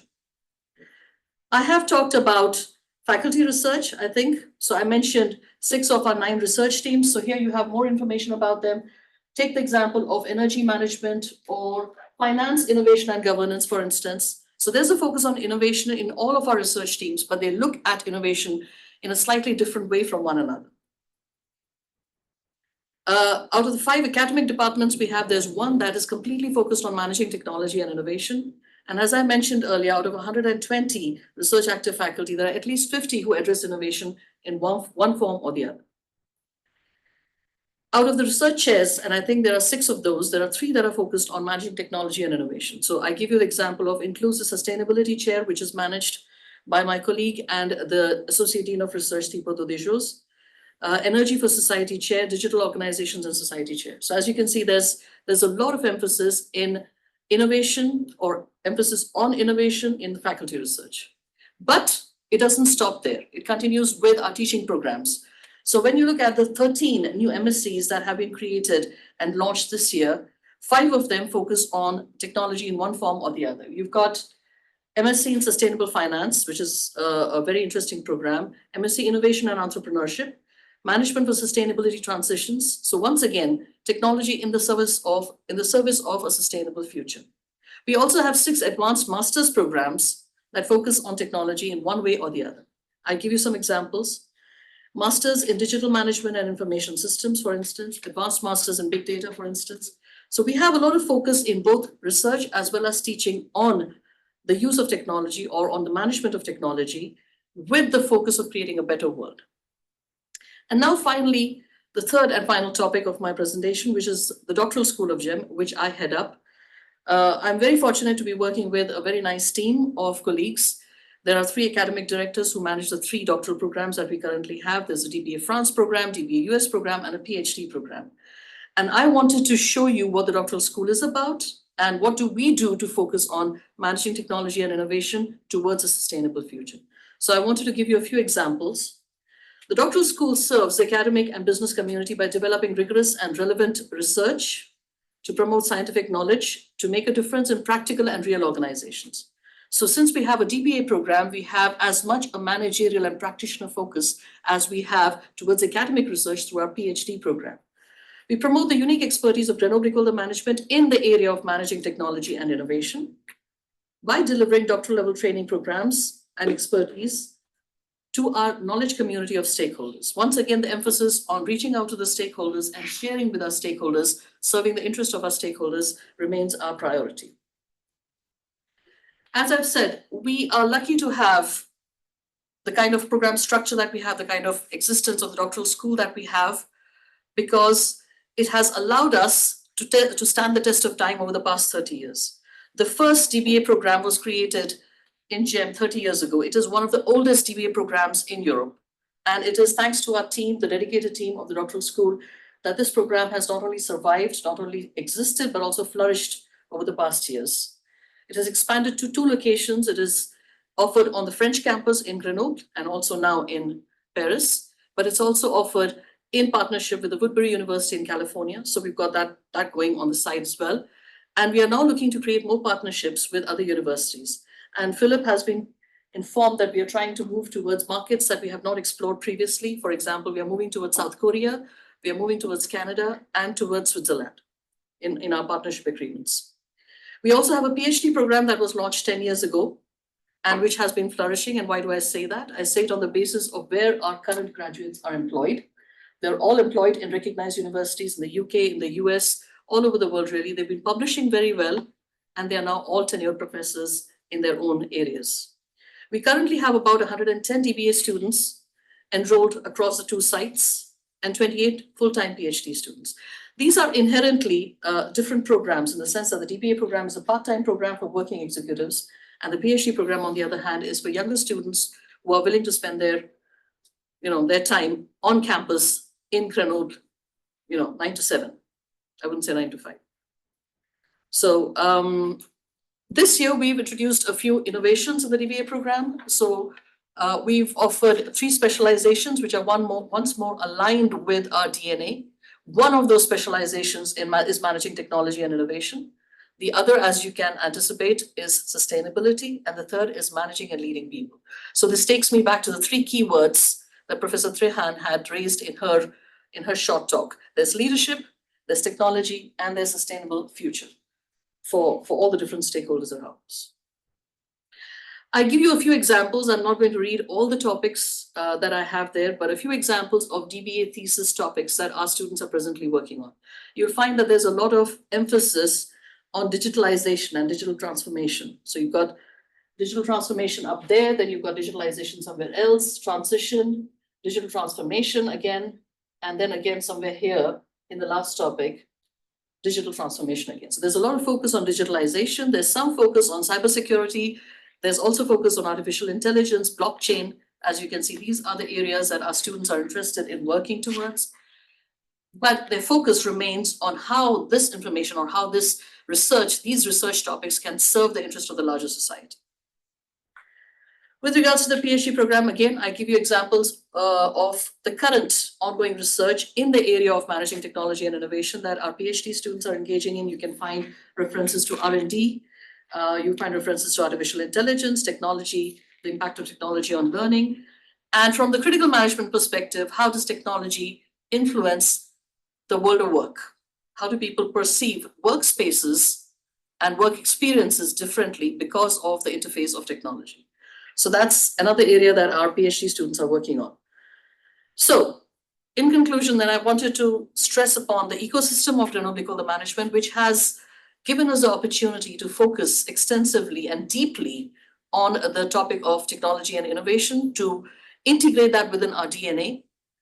Then I wanted to talk about the strategy of Grenoble management through its delineation on research, faculty research, as well as teaching. And finally, on how the doctoral school is supporting the strategy through its research, through its offering of DBA programs, and through its day-to-day actions on a regular basis. So that's the message that I wanted to share. And this obviously opens up the discussion of how we can collaborate with schools like University of York, Amity Business School, and Amity University on the whole to take these agendas forward. Thank you very much. Wonderful. Yeah. Thank you so much.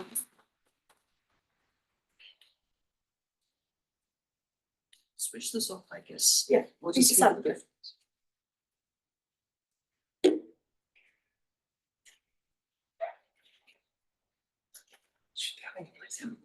My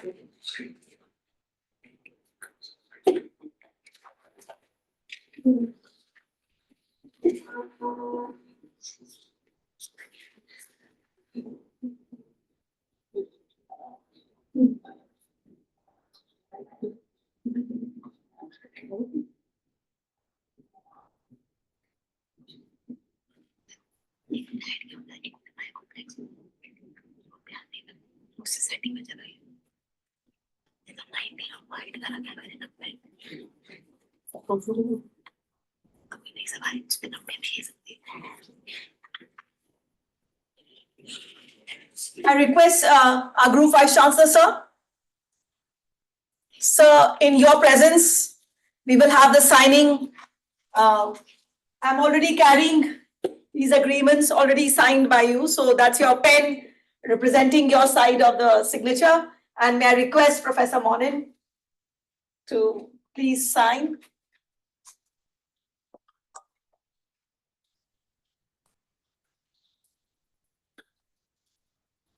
What am I signing? Well, basically, I'm signing a commitment to develop joint initiatives. What I've learned this morning is that there is room for development in terms of internship, apprenticeship, exchanges, and further building the French-Indian friendship. That's what I'm signing. Absolutely. Absolutely, Professor Monin. And along with academic programs, we look forward to strengthen internship program and apprenticeship program. We would like to welcome French students and we'll be giving Indian students from MIT also to grant medicine for these programs. Thank you so much. Thank you. Thank you. On behalf of my Group Vice Chancellor, with your permission, sir, there is another agreement with the University of York. If Professor Charlie is online. I am indeed. Yes, absolutely, Yes. we should do it. Congratulations, Professor Charlie. So, I don't know how to go about this. So I have a pen representing our Group Vice Chancellor, and we have a signed agreement which will reach you, whoever travels first to the United Kingdom, or we are hoping that you will be the first one to come to India, sir. Look, I have a pen, so imagine I'm signing. Right, thank you so much. So I'll just do that. So there's also a little.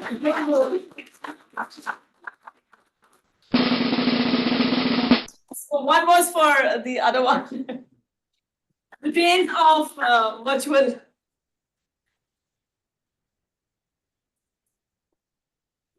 We cannot go any further without honoring the excellence that has culminated in this room, and it's worldwide excellence. So, sir, with your permission, please, I'm just representing my Group Vice Chancellor. He would have been here doing this personally. So please consider this being done by the Group Vice Chancellor. We will start with our very, very prestigious friend, Professor Philip Monin, the Dean of Grenoble Ecology Management. We will be giving the Amity Global Leadership Excellence Award. And please allow me to read your citation. With over 25 years in teaching and research, Professor Philip has significantly impacted the field of management education. Philip Monin embodies a rare blend of passion and expertise with over 25 years dedicated to the realms of teaching and research in strategy and organizational theory. His journey is characterized by an unwavering commitment to academic excellence and a relentless pursuit of knowledge. His tenure as academic dean underscores not only his scholarly prowess, but also his adeptness at fostering intellectual growth and innovation within educational institutions. Allow me, on the behalf of the Group Vice Chancellor and the Amity Group, to honor you with something which will keep you warm and will remind you of the warmth of our friendship.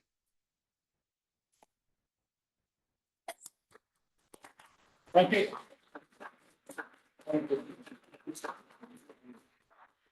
Thank you so much. Thank you.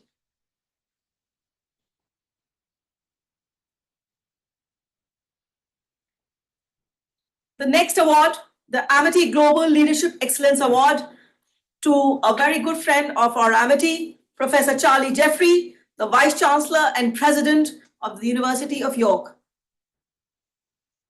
Professor Charlie became Vice Chancellor and President. I'm sorry, can you just see that? Yeah. He became Vice Chancellor and President of the University of York in September 2019. Professor Jeffrey's leadership in integrating university research and education with societal benefit has fostered inclusive economic development and widened access to education. His commitment to sustainability and redressing the climate crisis exemplifies his dedication to the greater good. We celebrate his visionary work in bringing academia with community and industry for a brighter, more inclusive future. and absolutely virtually, Professor Charlie, that will again reach, I don't know. So that's for you, and we'll reach you on whoever travels first. Dr. Rajesh, thank you so much. And thank you very much for those kind words. It really is an honour, but also a pleasure to be working with you, Dr. Singh, and the university. So many, many thanks.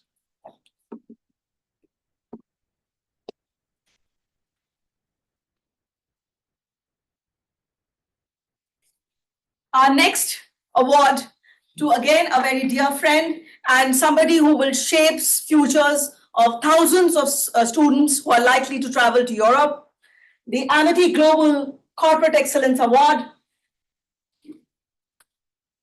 Mr. Sendil brings a wealth of expertise to his role as GSC Europe Program Director at Schneider Electric. With over 18 years of experience in supply chain management and procurement across various international settings, he has held pivotal positions. His expertise in supply chain management and procurement have significantly impacted Schneider Electric. His diverse international experience and strategic leadership have driven remarkable results and innovation. Educational achievements and professional certifications further highlight his dedication to excellence. Congratulations, Mr. Vijay Kumar, on this well-deserved recognition for your outstanding contribution.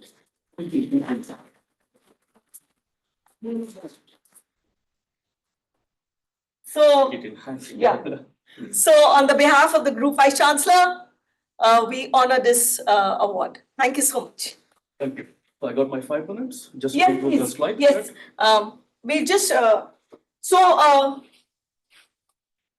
will, Sendil will be talking about all the contribution that will happen with, so we have your presentation. Yeah. This one it is. Yeah. Present. Is it visible? No. Yeah, it is. So first of all, thank you, Amity University and Professor Dr. Gurinder Singh for this great honor. I'm really humble. And thank you, Dr. Anupama, to find me somewhere in Grenoble, right? And convince me to come over here. You can see my screen, right? Yeah, it's visible right there. So very quick about me, I will talk about Schneider, what we do and why I'm here. And also there is a lot of things I'm sharing that you need, I think you're in touch with Schneider, looks like all the innovation, ensuring all the management related stuff. I'm a mechanical engineer. Okay, then I did my master in marketing management from Loyola, then Madras University. Then I started in TVS Group. Maybe the people from India, they know where I am. So mechanical engineering from TVS, starting as a very hardcore machine operator. Then moving on the different functions like quality management, product development, and also like customer business development kind of stuff. Spending 5 years over there across Detroit for some of the years, and then South Korea to support on the Kia Motors and Tata Motors, a joint venture and programming. Then Schneider recruited me in 2005 in India to localize when we are going for big way for Hyderabad manufacturing locations to produce the localization and indigenization program of our switchgear products. So that is how I started in Schneider India in 2 years. Then I came to Grenoble, doing all the new product development, offer creation process, pure technical. Then it made me move to the international procurement organization. This is where more on the management side. Then more working on the project division, oil and gas, data centers, Navy, nuclear, etc., etc. So I may be the very odd person in this intellectual academic, maybe just excuse me for explaining my background, maybe makes sense a little bit. Then I moved to Middle East, Dubai to take care of Middle East and Africa operations, more on the oil and gas segments and mining and data centers and transport. Some of the projects like FIFA 2022 World Cup in Qatar. So if you see all the stadiums development and mechanical, electrical, plumbing on the metro projects, this is where I'm coming from, the typical project background. Now I'm leading some of the business transformation or digital transformation program in Schneider, where we are going for the cloud-based things and the typical business transformation which is happening around our energy management and industry automation side. So We are not an elevator business, by the way. So people confuse with the Schneider, like they call like you're a Schneider or Schindler or a Schenker Logistics. Some people say, no, we are not in a logistics company. We are not into like elevator manufacturing, but we are in a typical energy management and industry automation side. This is our diversified business. Now the software and services becoming more and more integrating on our solution. We call like EcoStruxure development for the 4 different end markets where we're operating. Starting from the buildings, data centers, infrastructure, and industry. So you can imagine almost we're covering every segment of the business. And in terms of revenue, we are 34 billion euro company. You can imagine how big it is. I'm the one among of the 135,000 employees of Schneider. Geographically well positioned across Eastern Europe and Western Europe and Asia Pacific and North America and rest of the world. So our business is pretty across. And we are proudly say that we are number 1 on the low voltage business against all the big names, ABB, Siemens, whatever you can name it. And we'll continue to challenge them with the more and more we do the innovations around. So this kind of seminar, certainly the very interesting for me to know on the academic side, you're talking the same language. Either you're talking about like a leadership, we talk about more on the catalyst leadership and agile way of the leadership. This is what more and more we talk on the management pillar. Then if you're moving on the engineering pillar, right? And the engineering, we do a lot of innovation. We have the electrifier program. We develop the new talents, people working on the engineering side. Then if you're talking about the new age technology, engineering is nothing without adapting the new age technology. Either it can be like AI, what madam you're talking about, and the blockchain, certainly we are reinventing what we can do, and also RPS becoming more and more familiar in our kind of business. This is simplifying our life wherever we have the repeated task. So you can run multiple RPS across Schneider on the different entities. And I think I'm covering almost all our business segments and geographically, yes. And in terms of business, welcome here. So in terms of business, we are into like products, like Schneider as a product company. Like we got 147 manufacturing locations across the globe. Okay, 147 typical manufacturing in addition to all the distribution centers where we gather and send out all the materials to our customers. Then on the system, what does it mean?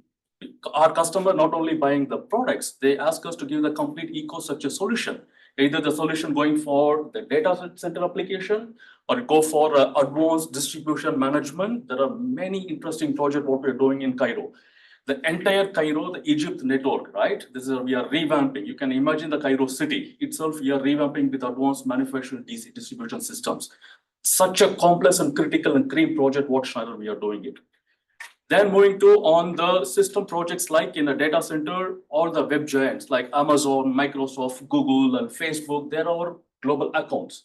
So we follow them wherever they go and we develop and execute project by selling only on the products, also the selling our solutions as it is.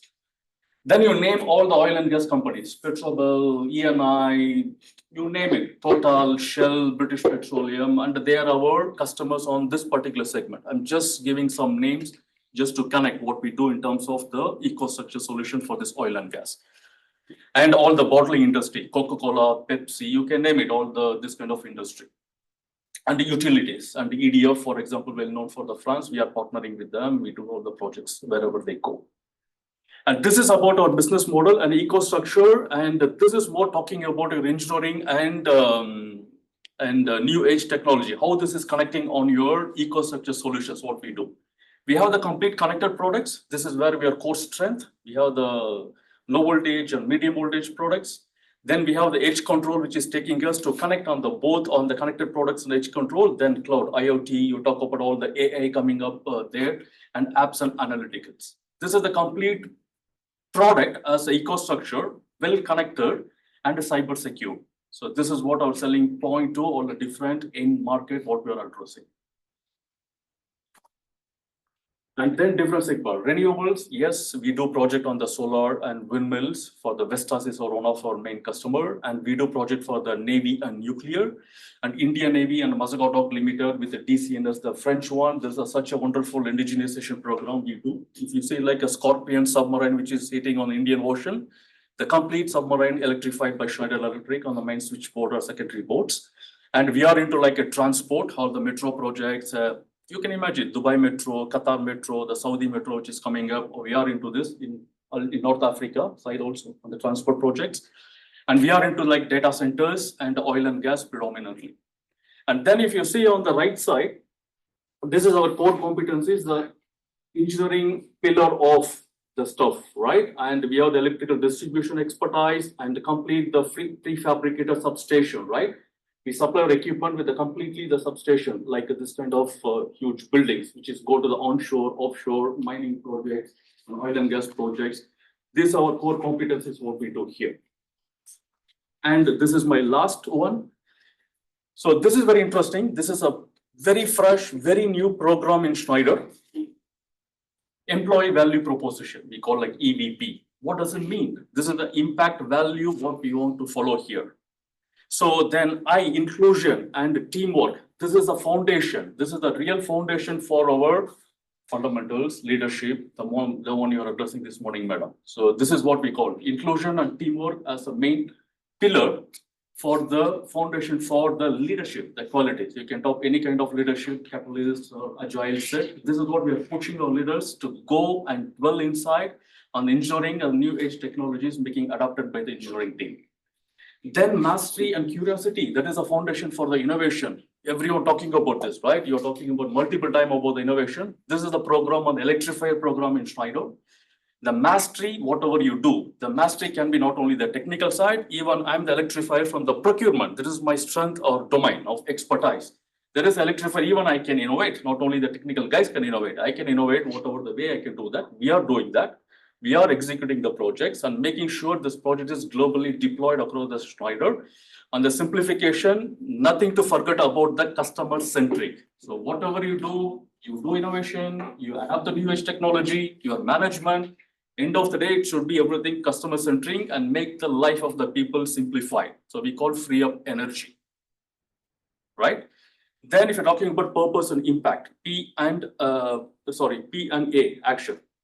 This is the foundation for the growth. So, right, we are a corporate company, such a big company, $34 billion company. Growth, certainly we have the revenue. And this particular pillar, they are imposing a lot on the entrepreneur mindset of the people.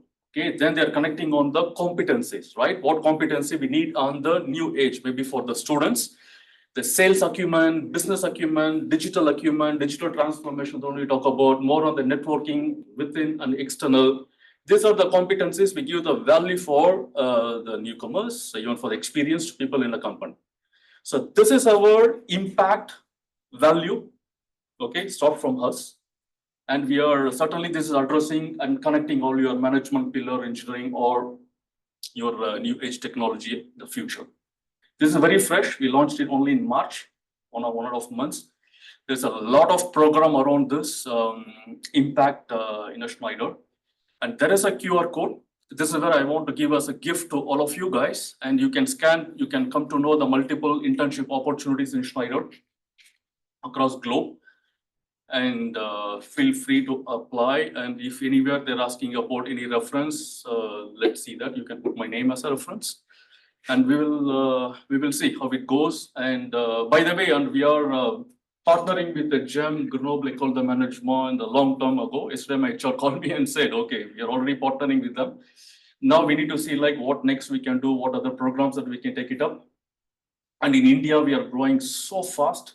When I joined Schneider, we had only 90 employees in 2005, just 90.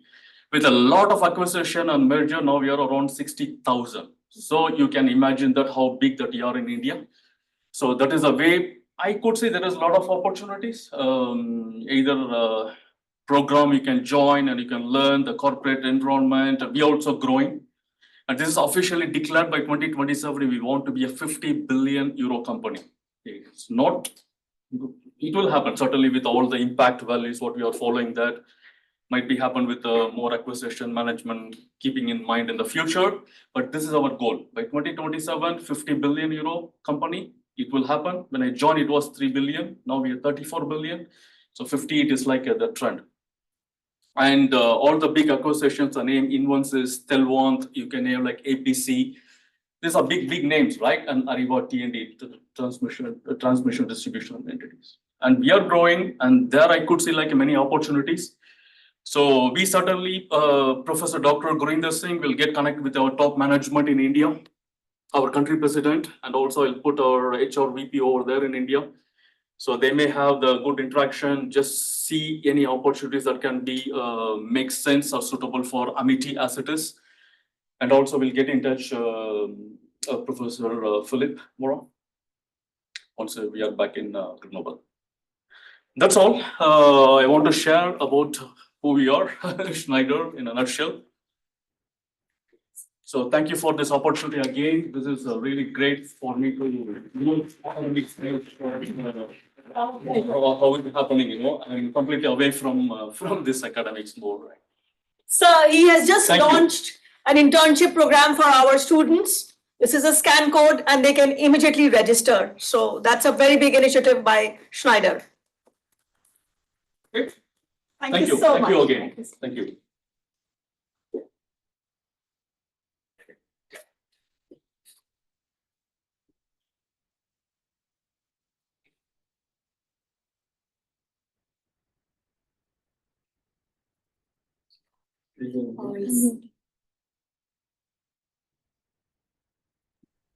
Thank you so much, Professor Kumar. I think that this is what we are trying to do, that this year we are creating more than 100 opportunities. We are creating more than 100 opportunities in Europe. And we have been working with Schneider very, very closely, and we look forward to strengthen our linkages with them for all times to come. Thank you. Good, sure. We'll do that. Thank you.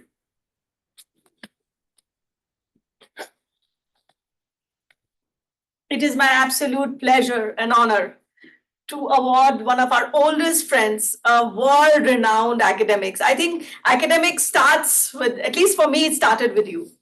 So Professor Stoke, please let me allow me to read your citation. The Amity Academic Excellence Award to Professor Peter Stokes, the UK Ambassador for French Academic HR Association, a renowned scholar and leader in the fields of academia and business consultancy. As a UK ambassador for the association, that's French, I won't be able to pronounce it. Basically, it means UK Ambassador for French Academic HR Association. Dr. Stokes exemplifies a profound commitment to the advancement of HR management practices. His distinguished career, marked by significant contributions and leadership roles, stands as a testament to his unwavering dedication to professional and academic excellence. Congratulations, Dr. Stokes, on this very well-deserved recognition. Thank you so much. It's such a pleasure. So, can I do that? That's how it's done? I don't know, you tell me. So, on the behalf of the Group Vice Chancellor, I present to you the Shawl of Honor. Thank you so much. We have thousands of students joining for your very erudite lecture. It's been widely circulated across Amity. But would you like to say a few words and then we will join for the lecture? I just want to say thank you to everybody really today. Thank you for this honour. Thank you. And it's a pleasure to be here. And I'm looking forward to addressing all the students and also exchanging ideas. For me, the key thing is exchanging ideas robustly and trying to develop better ideas for action in the future. But thank you again.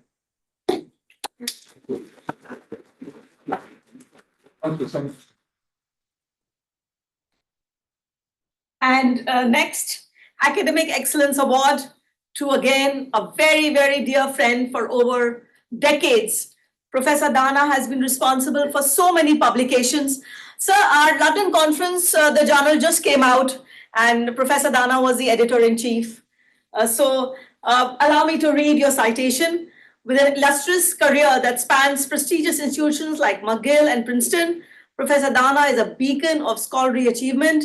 His prolific contributions to entrepreneurship and business studies are complemented by his unwavering commitment to societal betterment.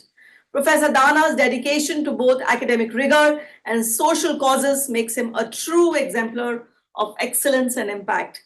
And of course, he's the chief editor for our publications.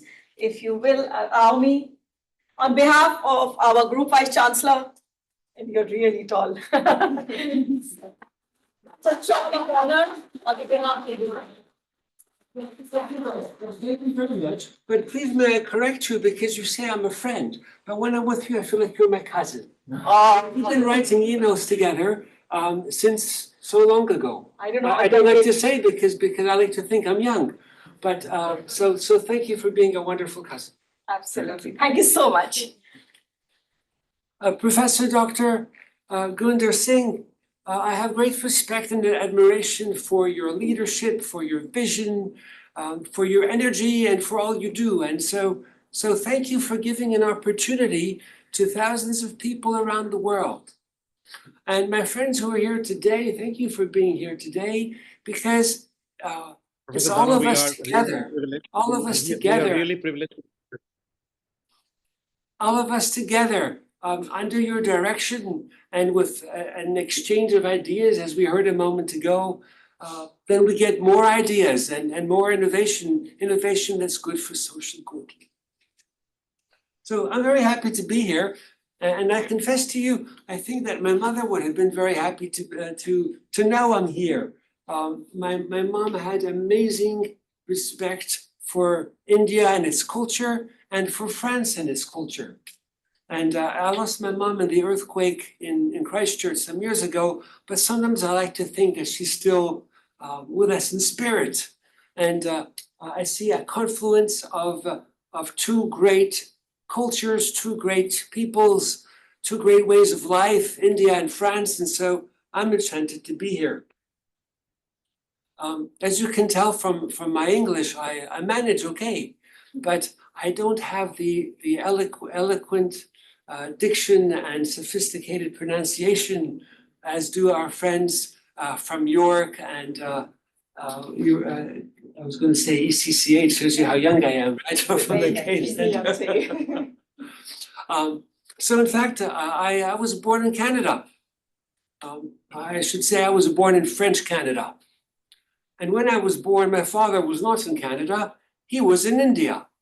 My father was working with a shipping company in India. And when he came to Canada, all he talked about was how great the Indian people were, the Indian culture, the Indian cuisine. And I grew up, my mom used to make rice at least 2 times a day, 7 days a week. And whatever it was, can you make it more spicy? When I was old enough to go to school, my first friend, well, he taught me ek, do, teen, chak, punch, before I learned 1, 2, 3. So I grew up with a great love of India, and I grew up with a great love of France. And when I see a marriage between two great cultures, it's very, very exciting. And I'm very optimistic, and I'm available to help contribute as much as I can to your ideas, to publication of your ideas, and to answer questions, and to be your cousin, and to be a friend of all of you. So thank you all for making it possible, and namaste. Thank you. Thank you, Professor Dana. And as we always say, that the good people, they always speak their heart. So first of all, give a lot of regards to your mom. Very rightly, you have mentioned that she will be very happy wherever she is. And this is a very big virtue of people, that whenever they are being conferred anything, they remember their mom. And you are truly an academics and an excellent human being, which was very much reflected when you started speaking, and you started speaking with the blessings of your mother.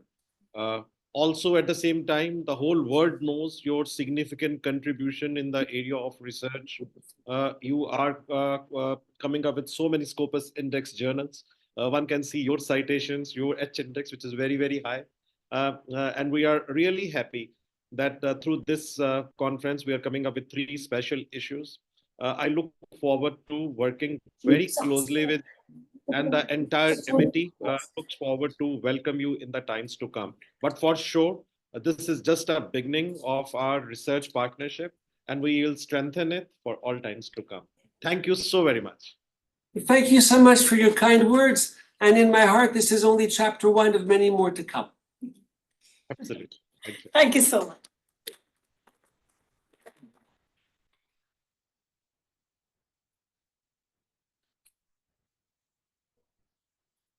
So, our very good friend, Dr. Taran, has already been given the Academic Excellence Award in India in INBUSH.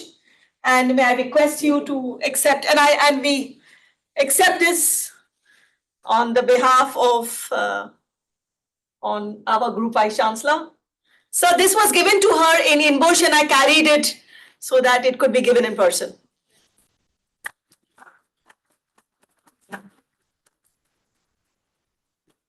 Thank you very much, if I may say so, to my parents, to my country of origin, India, and to my country of life and naturalization, France. Thank you.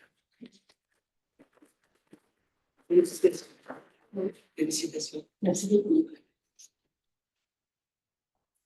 you allow me, can I read your citation, please? Yes, please.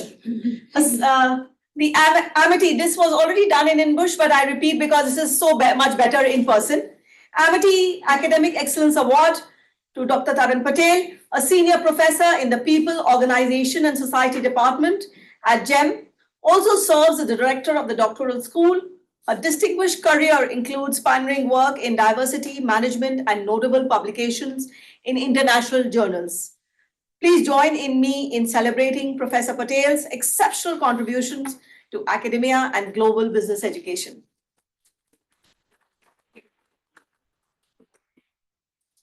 Sir, alumni are the deep, are so dear to our heart, and really they are the, the beacons and the flagships of any educational institute. Abhishek, may I request you to join us, and you may and we will have that launch of the. So I will request Abhishek to. This is a virtual curtain raiser, really. So.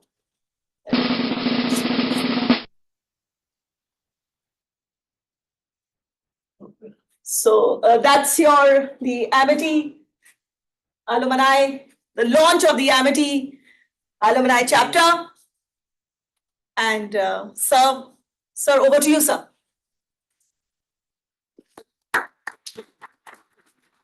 Thank you, and great to see our alumni. Abhishek, you are not only done at the Aegis under the nuclear energy project, but I think that opening of a new chapter in Europe will strengthen our linkages with our alumni.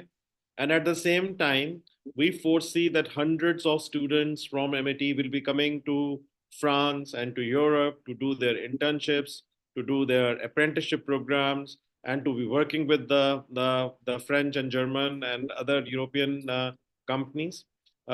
Be in touch. And I think that all of you, I can see Shreya Ghosh, Chinmay Shukla, Shivnas Bansal, Siddhant Bhattacharya, and Ajay on the screen.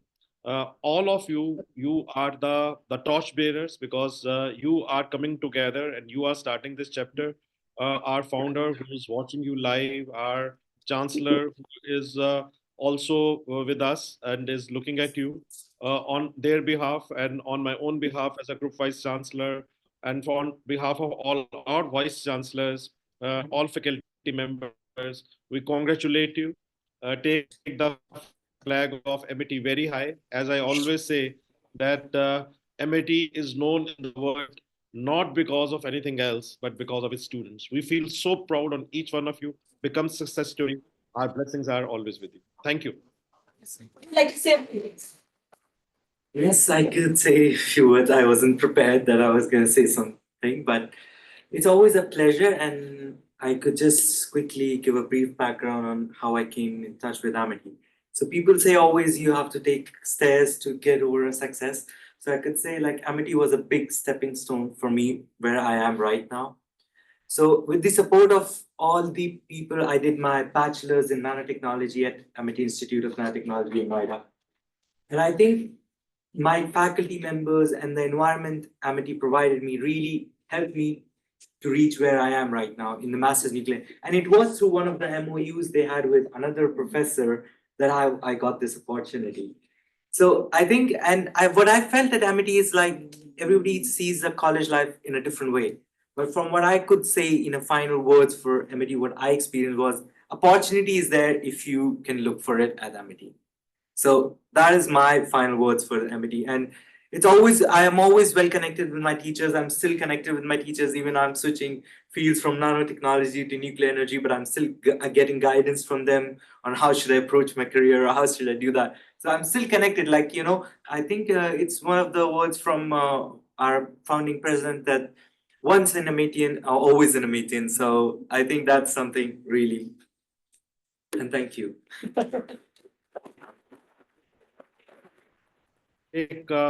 Founder president has just sent me a message.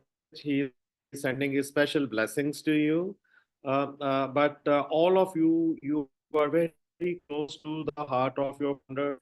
Who every day pray for you. As you know that we start our day with prayers with the yagya, and in every yagya he puts a ahuti for all the students. I'm sure that wherever you will be, you will always have his blessings and blessings of all the Amitians. But you speak so impressively.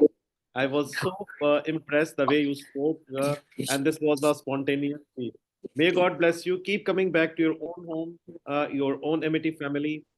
We feel so proud of you. All the best. Thank you so much. Thank you so much. If any alumni are online, if they would like to say something, you're most welcome.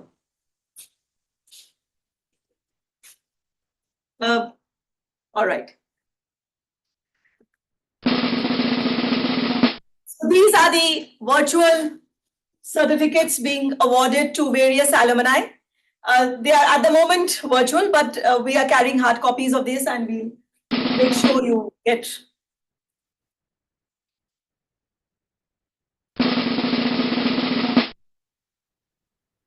So these all are achievers in their own rights. To come to a foreign land, to study, to live is so very difficult. So these are the Achiever Awards being given to all the alumni.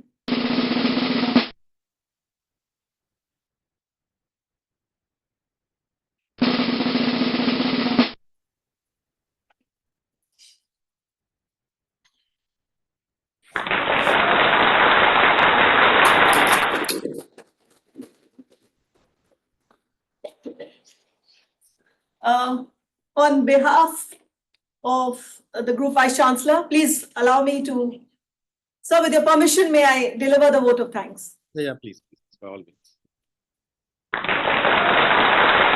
Of course, no Amity event or anything of consequence can happen without the heartfelt gratitude to the pillars that we are on, our foundation, our very respected founder president, sir, and our Chancellor, Dr. Atul Chauhan, sir.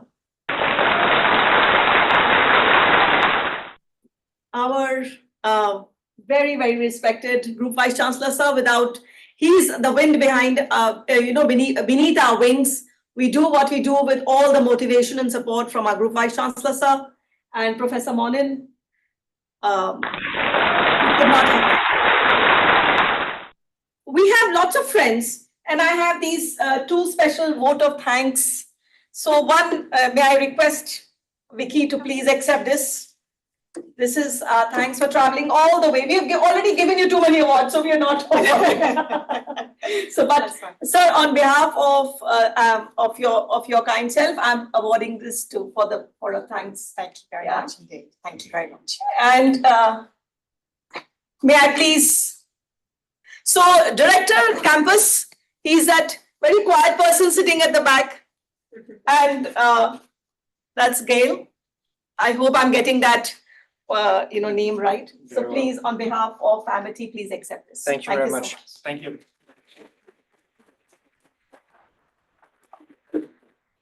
There's Patriza and Nora and the entire GEM team. Thank you so much. Wonderful hospitality. Everything has been, sir, If I may tell you, I will send you the photographs. Our name is around the entire campus, and it's such a prestigious Triple Crown campus. We are just about in every nook and cranny of this campus. So thank you so much for all this. There are parallel paper presentations in very online presentations, and I thank all the chairs which are chairing those various sessions.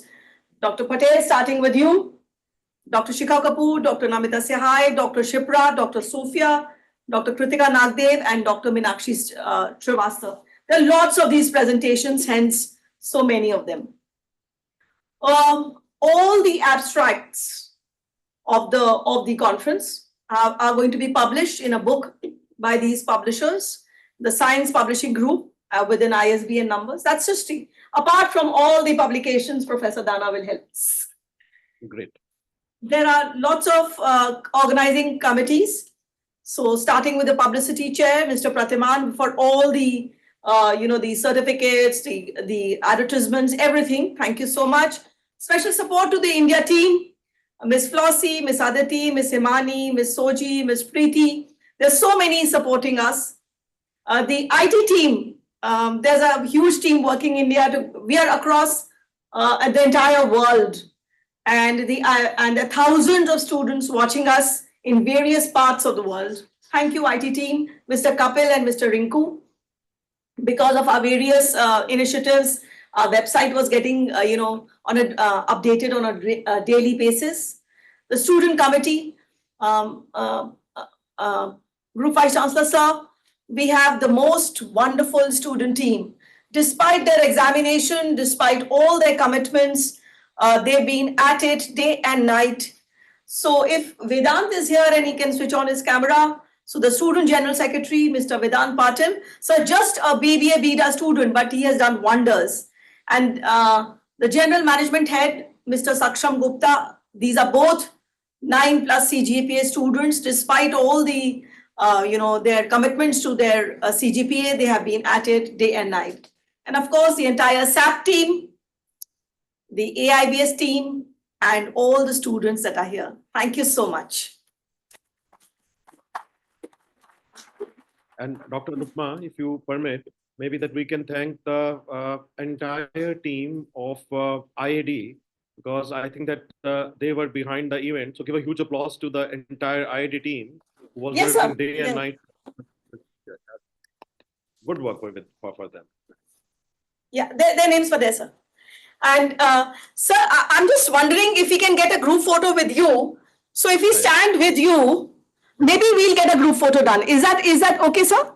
Yeah, that's fine. That's fine. Perfectly fine. So I was just thinking, if we all stand here, we'll have a group. Yeah, sounds good.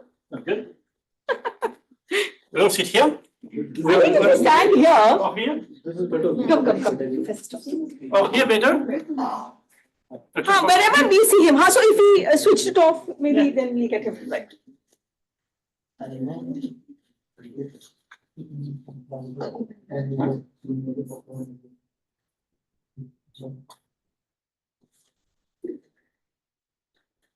Professor Stokes, you know French. I don't. How do I get? Okay, so I want professionals there. This is all French. I know they will. Yeah, right. But also, let's say here. So sir, if you see, you are here, so we'll all stand around you, so we'll get a group photo. That's as virtual. Yeah, hybrid group photo.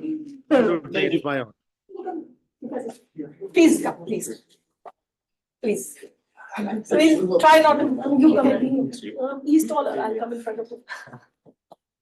Please come. Are we all there? Yes, ma'am. Say cheese.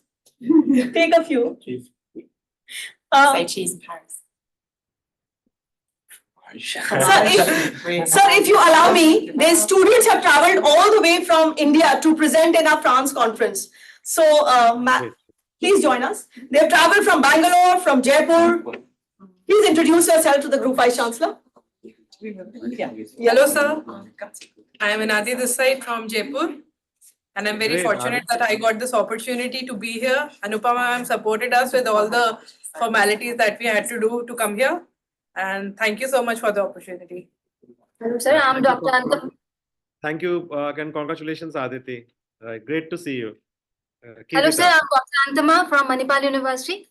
And all thanks to Anupama ma'am. So from her, because of her, our visa get clear first of thing that. And after that, this opportunity we got to present here to our research paper and to meet the professors, the non-professors. Thank you so much, sir. Thank you. Many congratulations to you. Thank you, thank you. And yeah.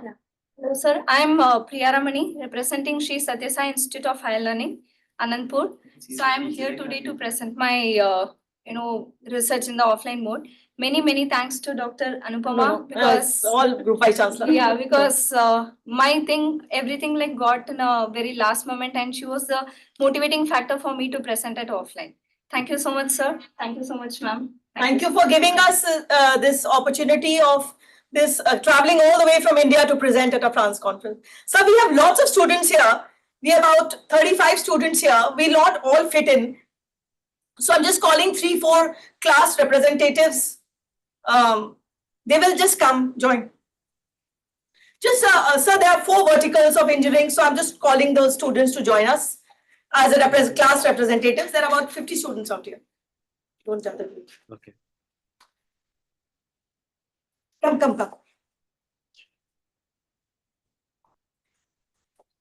Are you visible? Is that? Yeah. Are we all there? I hope. No, Professor Dana, no. Thank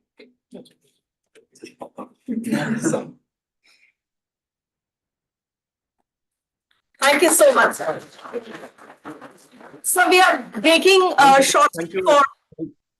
Once Yes, again, sir. Dr. Nupma, heartfelt thanks to everyone who is present there, especially our very esteemed guests who have made it possible to organize it. From the bottom of heart, we are thankful to everyone who's present. We look forward to welcoming each one of them in India. But your support, your guidance was very vital in doing whatever amazing things MIT has been doing. And we always say that we have, if we are something today in the academic world, it is because of the friends and partners like you who have been supporting it. My special appreciation for the study abroad students also who are there. I think 30 of you are our torchbearers. Keep on doing amazing things. All the best. Thank you. So we are breaking shortly for lunch because it's 2 o'clock here. And then we will be followed by a talk by Professor Stokes. Yeah. The IT team is requested not to switch off the link because everybody is joined on the same link. Thank you so much, sir. Thank you so much for your presence, sir. Fully will. Airport, sir, we saw the building. Saw the So we building, knew yes. behind left mein hai. Okay. No, I discovered it for the first time. So it was like, kahan pe hai? And then it's like, so yeah. I think it's a loft kind of a feel to it. I didn't expect this because the GEM campus in Grenoble is very formal. Okay. It's very cold and very formal. Okay. Green, blue, grey. That's no, not green. Grey and blue. Grey and dark blue everywhere. So you don't have any white. You don't have this loft kind of feel. So next time you guys should come there. The full exposure. The full exposure. Okay. How are you finding it so far? Very nice. We have dedicated this day for It's called a conference only. So how long are you staying there? We are here till 25th. Then we'll go to Amsterdam. We have stayed here for a couple of days and then we'll fly back. Good. 27th flight. Good. Yes. So you're spending some time in Paris, Yeah. some time in Amsterdam. Any other plans? No, No, just this. just this. Because this is the first time and we are exploring self-explored. Anything, but we have everything. And today is what? Today is 21st. If you have 4 days and just in Paris, I think that's not enough to discover Paris. I know. You need a lot more time. You need a lot more time. You would spend 4 days just looking at some of the museums. There's so much more to see and so much more to discover. I've been living here for now in France for the last I don't know. We came here in the year 2000, so it's been 24 years, and I still cannot say that I've actually discovered Paris. We visit every now and then. We visit a certain part of Paris. We discover something, and there's something else really news. That's for the next time.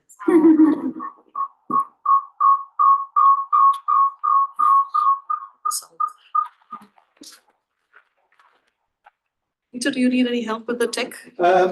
I think we'll be okay, but we're probably going to have to run with that there because my experience is that if you put it full screen, it doesn't move forward to slide to slide. But if somebody can work it out that it does do that, I'm game. But that's my only question. I wonder if the tech support guy is still around. And also the light's not very great, is it? Yeah, and I think it's also there's also an eco thing around. So it needs to be.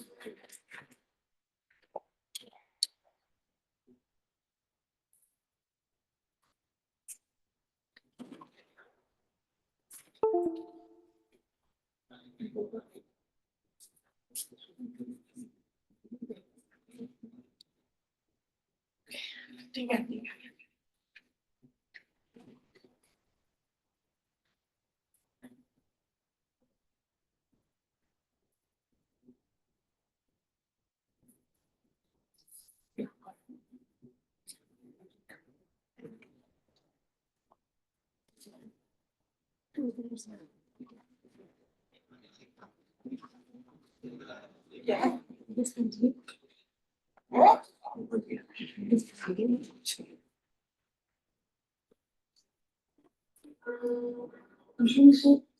Madame, bonjour. Est-ce que ça serait possible de trouver le collègue? Would I just be on? Oh.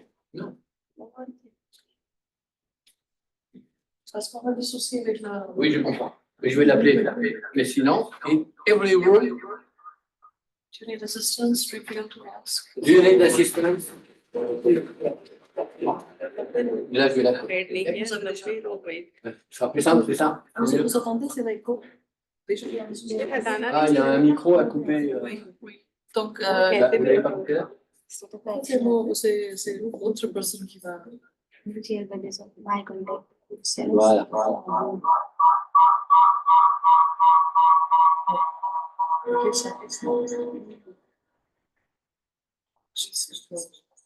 le micro, c'était bien là. Ou sinon, le son, oui. Et moi, je m'approche parce que j'y vois rien. Non, mais je vais laisser comme ça parce que c'est oui. dans mon ordinateur. Je comprends. Mais si la personne qui est responsable pour le tech support, Je vais l'appeler tout de suite. super, merci.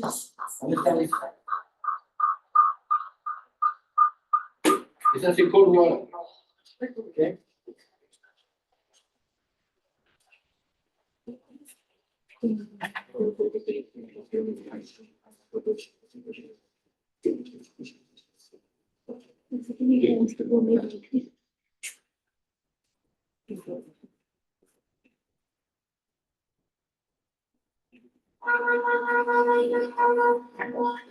Pardon, sorry. Coordination, synchronization. Synchronization. Okay. Let's do some research. You'll be listening. Okay. Do I get the rest of the? Philip, do you know how to make this brighter? Do you see it? That's okay. That's. On that side, because of the screen. No idea. Wow.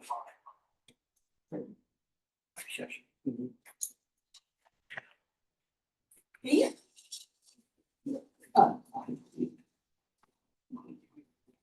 So it's lovely meeting you again. Yes, it is. We're going to go with again.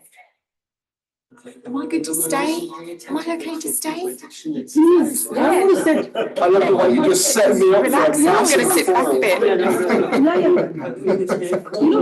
You said whenever you're comfortable. I don't want to stop you getting up and down. I know. Well, Sit that side. you know, because when someone who's You sit wherever you are. French, You've got to get up and down. they can, they've got eloquent phrase. 2012, when I was doing my PhD, I met Professor Stokes at a lecture in National Room, 2012. And till then, I was just like a student. Yes, and that's where my international career started. Yeah. I want to meet people like these.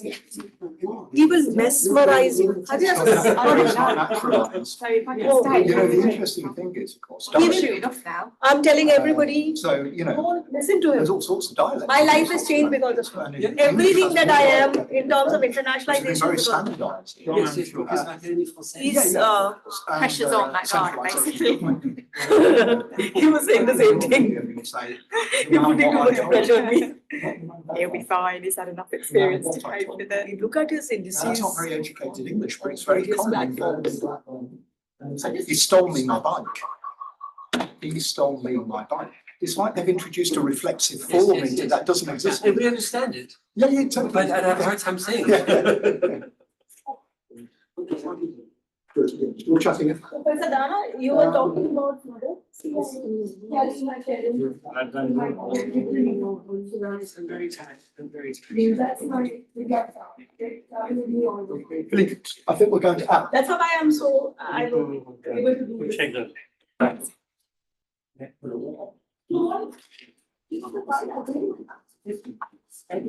Oh, that's nice. Thank you so much. Okay, so We can work with both of them. so we switched off the microphone on the computer because the sound is captured. Okay, Okay, three things then.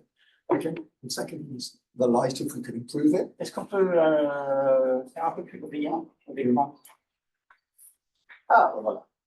Ah, ben voilà. Il fallait simplement s'occuper pour les- Merci beaucoup. Il faut demander, et voilà. And the third thing is, historically, when I run slides, I've had to run them like that, with the slides down the side, rather than full presentation. Why? Because otherwise the slides don't move. Et quand on passe en mode, like this, right? Yeah, le problème, en fait, c'est que si je ne reste pas comme ça, enfin, c'est je suis bloqué de passer à un diapo à l'autre. Pourquoi? Je sais pas. They are Professor Alors, on va Dana's essayer. journals. So you talk to him. It works. Oh, not this one, this one? Yeah, no, it's, I'm going to give you a black. maybe I was always pushing the wrong buttons. I knew it'd be an operator problem. David Copperfield. Magic. Magic. Yeah, we'll go to the beginning, so let me try. Voilà. Thank you. Yeah. Problem solved in 10 seconds. We'll close the doors, right? Close the windows for half an hour.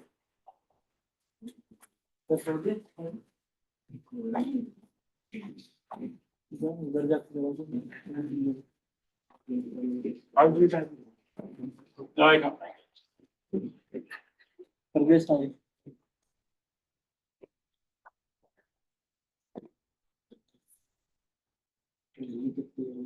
So we're waiting for a few more people, I think. Are we? Dr. Anton? Are we okay? Are we there? I don't know. I'm happy to wait, but I'm in your hands. I am relaxed. Can you keep a few open inside before there's something? For the noise. Just let's keep a couple open.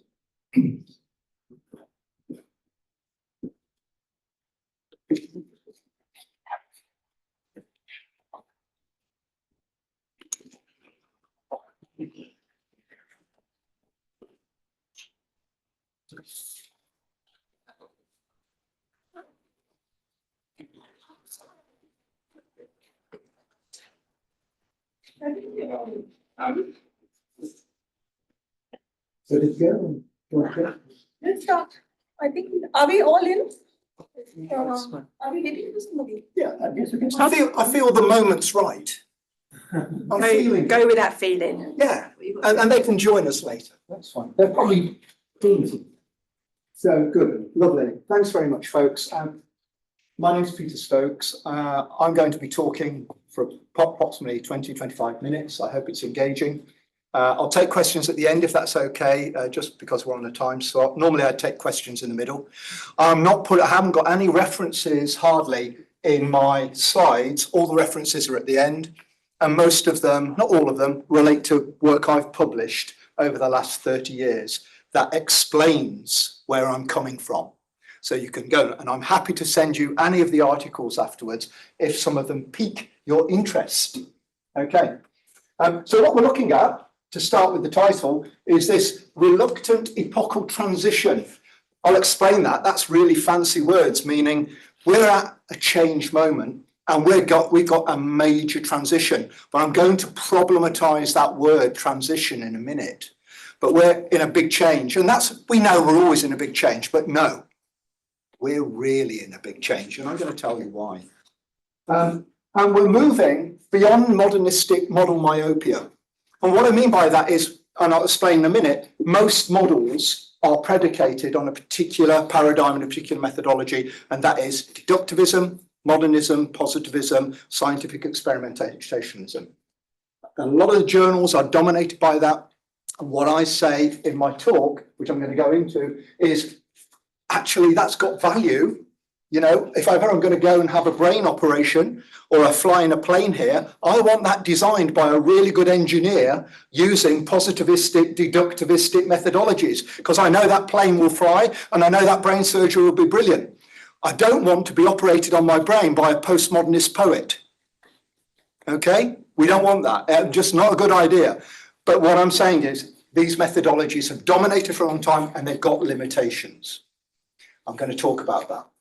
And I think it's a big claim we need a new Renaissance. The Renaissance was a period in the 1500s in Europe when art, science, as it was at that time, it wasn't quite invented at that point, politics, thinking.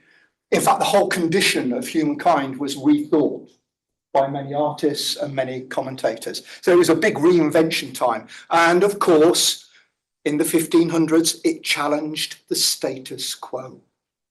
The existing power, the people who held the power, of course, they weren't happy about a lot of these questions that were being asked. So all Renaissance are not just happy, flowery, let's all have fun together type events. They're big battles of ideas.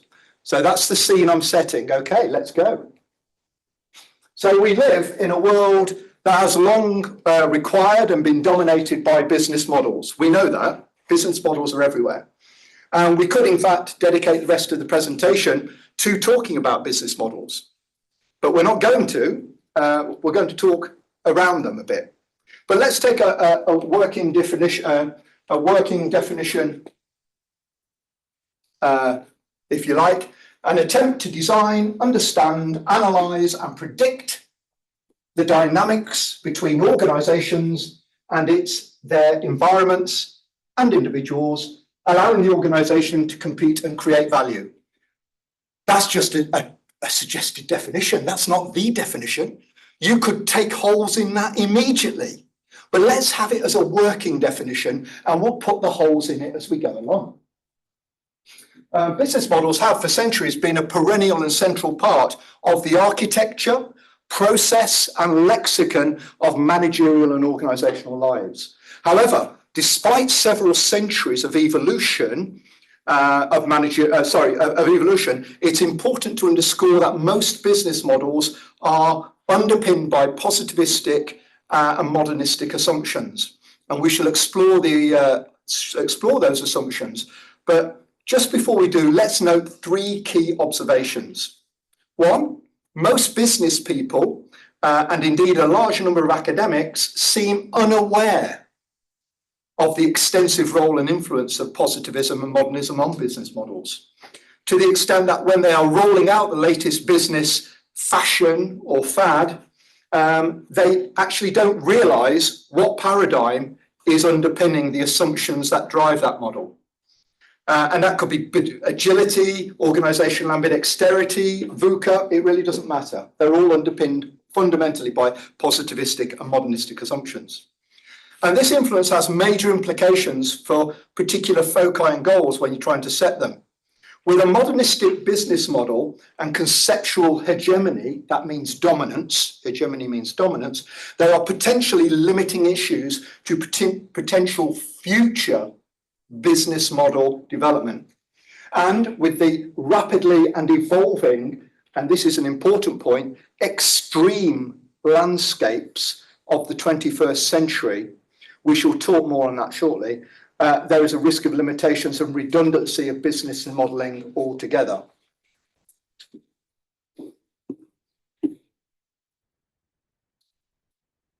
So let's examine the nature and assumptions of positivism. We've said what a business model is. We've introduced this idea of positivism, modernism. Let's explain a little bit what's going on inside the DNA of modernism and positivism.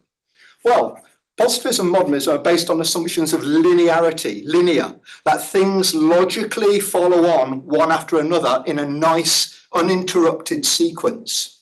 Yeah, cause and effect, if you like, using the scientific approach. But 21st century extreme environments are increasingly showing us disjointed, staccato, and unlinear events. I rest with you the recent disappearance of the Iranian president and foreign secretary in unexplained circumstances. But we could go on and on and on and on. We live in a changing, troubled world. Reductionism and monocausality. And this purports that a complex and messy world can be reduced to variables. And an independent variable will operate on a dependent variable. And that's in contrast and juxtaposition to the idea that the world isn't like that. Actually, it's multifactorial. There are multiple factors at play at any one time in complex systems and contexts. And then the idea of objectivity is central to positivism and modernism. We love thinking we're being objective and unbiased all the time. This seems to be something that should be valued all the time. The removal of human subjectivity from decision making so as to secure some believed accurate or pure truth. And for instance, if you think about a lot of the current debates about AI, a lot of people are really worried that AI will remove the human being out of decision making and create this purity of a thing, but actually create all sorts of problems. We see it going on now. But what about a role for social constructionism, social interaction, and individual subjective truths? If I ask you all here today to have a happy thought, you're not all going to have the same happy thought in your head simultaneously. Just a little test as we go along to demonstrate subjectivity is operational. Yeah, okay. Empiricism. This is a central principle of science. You know, the use of the five senses to observe, record, touch, feel heat, etc. That's a central thing. But what about the other parts of the human condition? Emotion, imagination, belief, faith, sense of humor.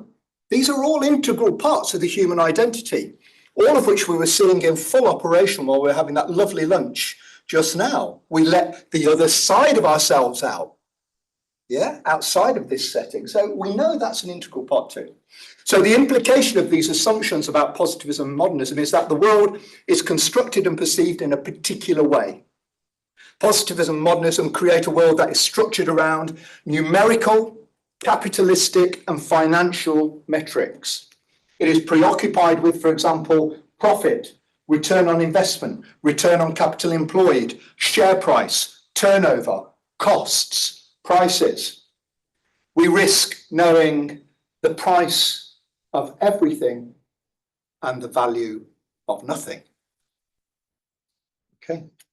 Positive and modernism are also preoccupied with constant increases in growth, revenue, market share, profits. But what about notions of equity, ethics, sustainability, responsibility, alternative notions of value? I propose that the positivistic, modernistic business models we've been using for centuries are now, in this epoch, potentially broken. Yes, of course, we have made progress compared to the time when I started work in 1976 in a tractor factory as an apprentice, a good old-fashioned industrial apprentice. And of course, the world's changed in the intervening years. But even when business models purport to engage and promote, among other things, corporate social responsibility, good governance, circular economy, well-being, green management, mindfulness, work-life balance, fundamentally, we are still more often than not operating these against a backdrop of positivism. In other words, we're wondering how we can use all these things to make our organization more efficient and more effective to deliver those metrics. Hence, you see the problem. Okay, Drucker saw this, Peter Drucker. He was a management guru from the post-Second World War period. We've almost forgotten Peter Drucker. That's a key point, by the way, of this talk, forgetting. I want to keep returning to that, how we forget history. It's an important point. And one of my points is, let's not forget history, let's learn, and we'll come back to that. And he said in a wonderful text, which changed my life really, when I read it as an apprentice, I was given it, The Practice of Management. It's still a great book. And it was written before computers, before the internet, before mobile technology. And he said, to paraphrase him, when in a company, the second or third financial quarter results go down, two things happen and disappear really quickly from all organizations. One is the training budget gets cut. Travel as well.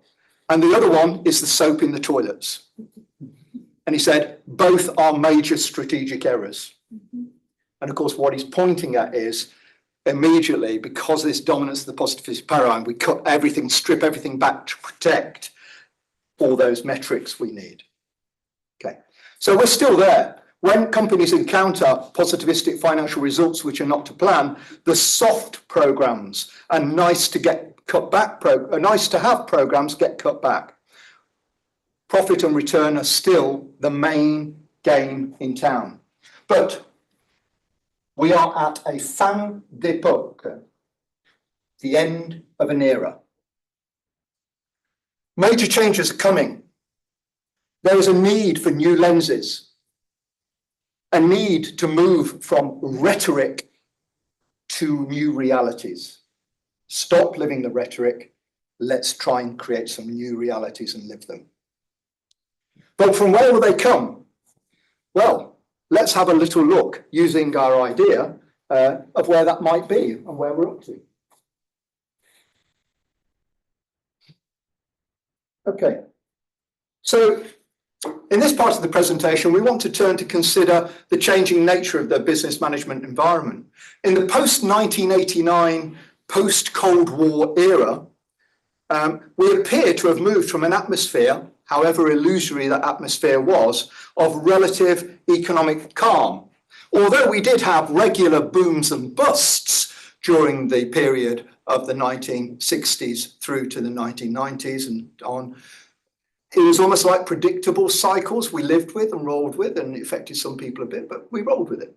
Now we're getting tumultuous shifts, extremes, which are breaking people and organizations. Okay. Paradigms such as VUCA, among others, have been conjured up to try and represent these new extreme contexts. As you almost certainly know, VUCA represents volatility, uncertainty, complexity, and ambiguity. And these are said to be the characteristics that are representing what we're feeling in our daily organizational lives. And BANI is yet another one of these: brittle, anxious, non-linear, and incomprehensible. We could carry on inventing these all the time. That's the great thing about theory. You just keep creating theory that reflects what you're feeling. That's the great thing about theory. It's an attempt to conceptualize your experience. That's what theory often is.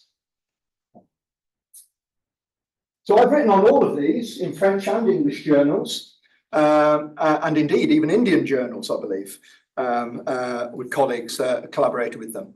But we see massive, tumultuous technological change and geopolitical turbulence and digital market transformations in these. And what have been some of the responses? Well, as I indicated to you, we've had a plethora of concepts and ideas encompassing, among others, value creation, well-being, spiritual capital, mindfulness, value-based leadership, adaptability, flexibility, agility, dynamic capabilities. I could go on. Each one of these is a literature in its own right and has literature around it. I've written many papers on organizational ambidexterity and VUCA in top-level journals, and it's been something I've been interested in, challenging positivism in those. I also, with several other people, an Indian colleague, in fact, Gautam Mahajan, I was the co-founder of the first global conference with Dana Brown, the first global conference on value creation, which we held at Leicester. And we had a whole load of world leaders. I mean, it nearly gave me a heart attack organising it. You know what that's like. It nearly gave me a heart attack because I was the guy who had to make sure all the bills got paid.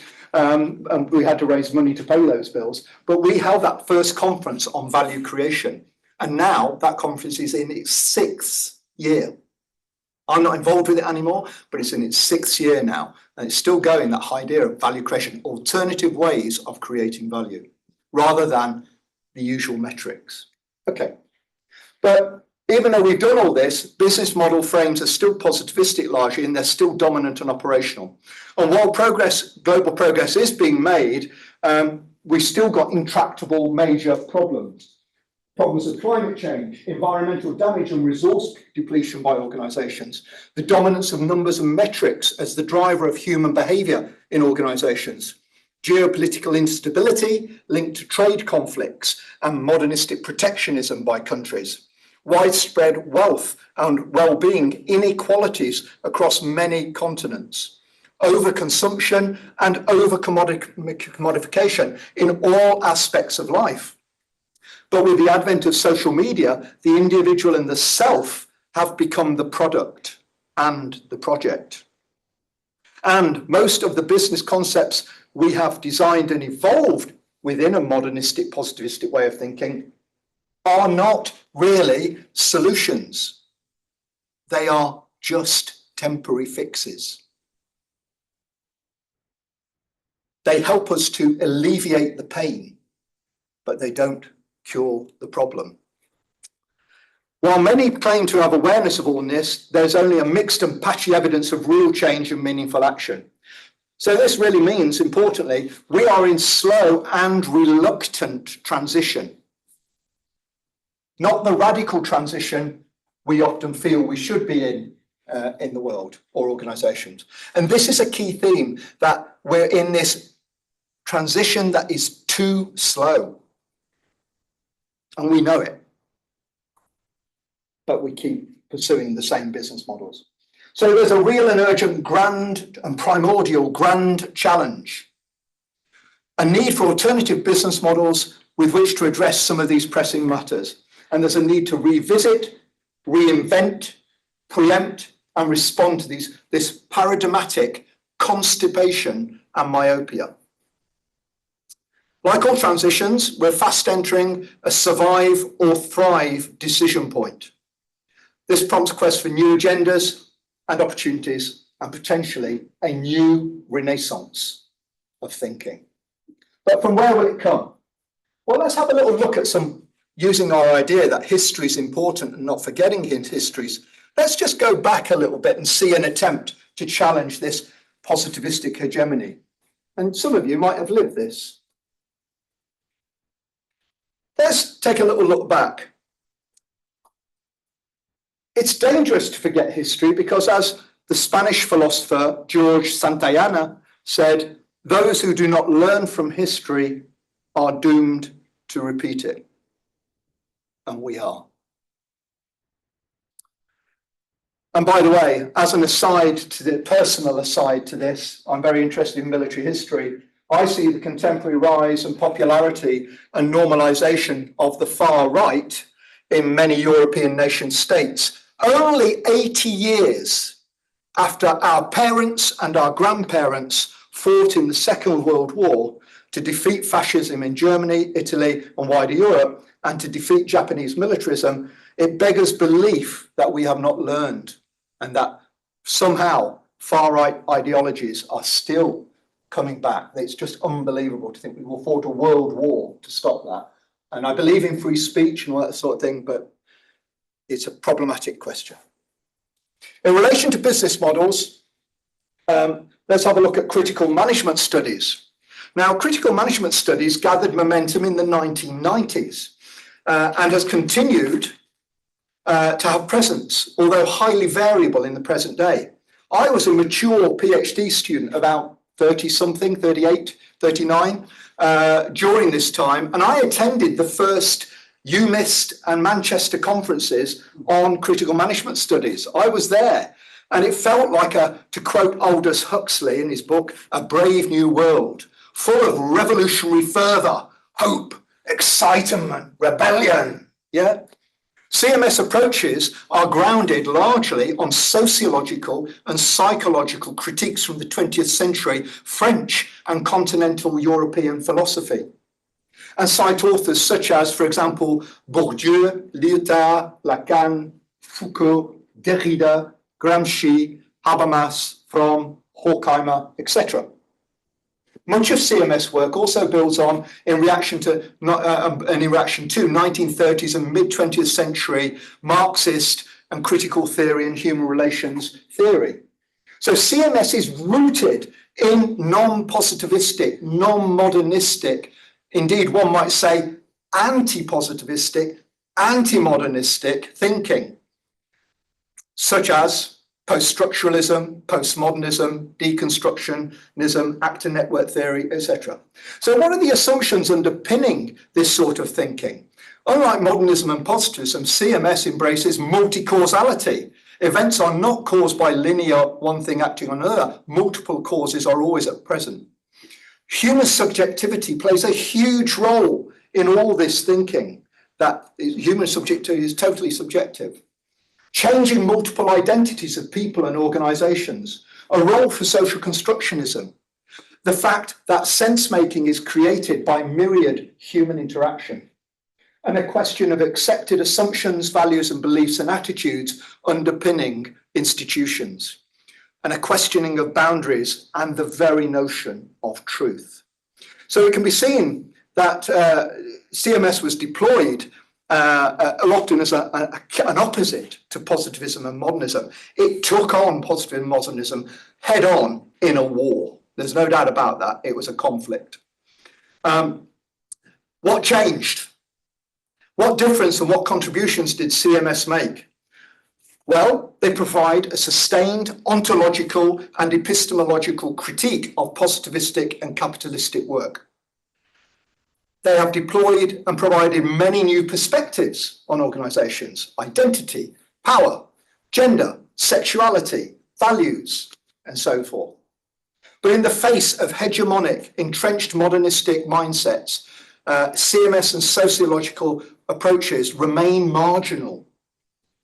And if we look to North America and many other journals in the academy, they're still heavily based on positivistic and modernistic assumptions and thinking. And as a further point on this, your counterpoint, it's interesting that actually, if you look at Northern Europe, Denmark, some areas in Germany, particularly Scandinavia, some corners of Britain, there are clusters of critical management studies academics there, but this is the important role of culture. Look at the cultures of those countries. They come from social democratic traditions. And so there's a predilection to lean towards these. It's interesting. Never separate out the culture from the ideas. And this was a big problem with, I think, English academics, British academics using Foucault, Bourdieu and that. They didn't understand the French context. They didn't get it. They just took it as a piece of theory and used it.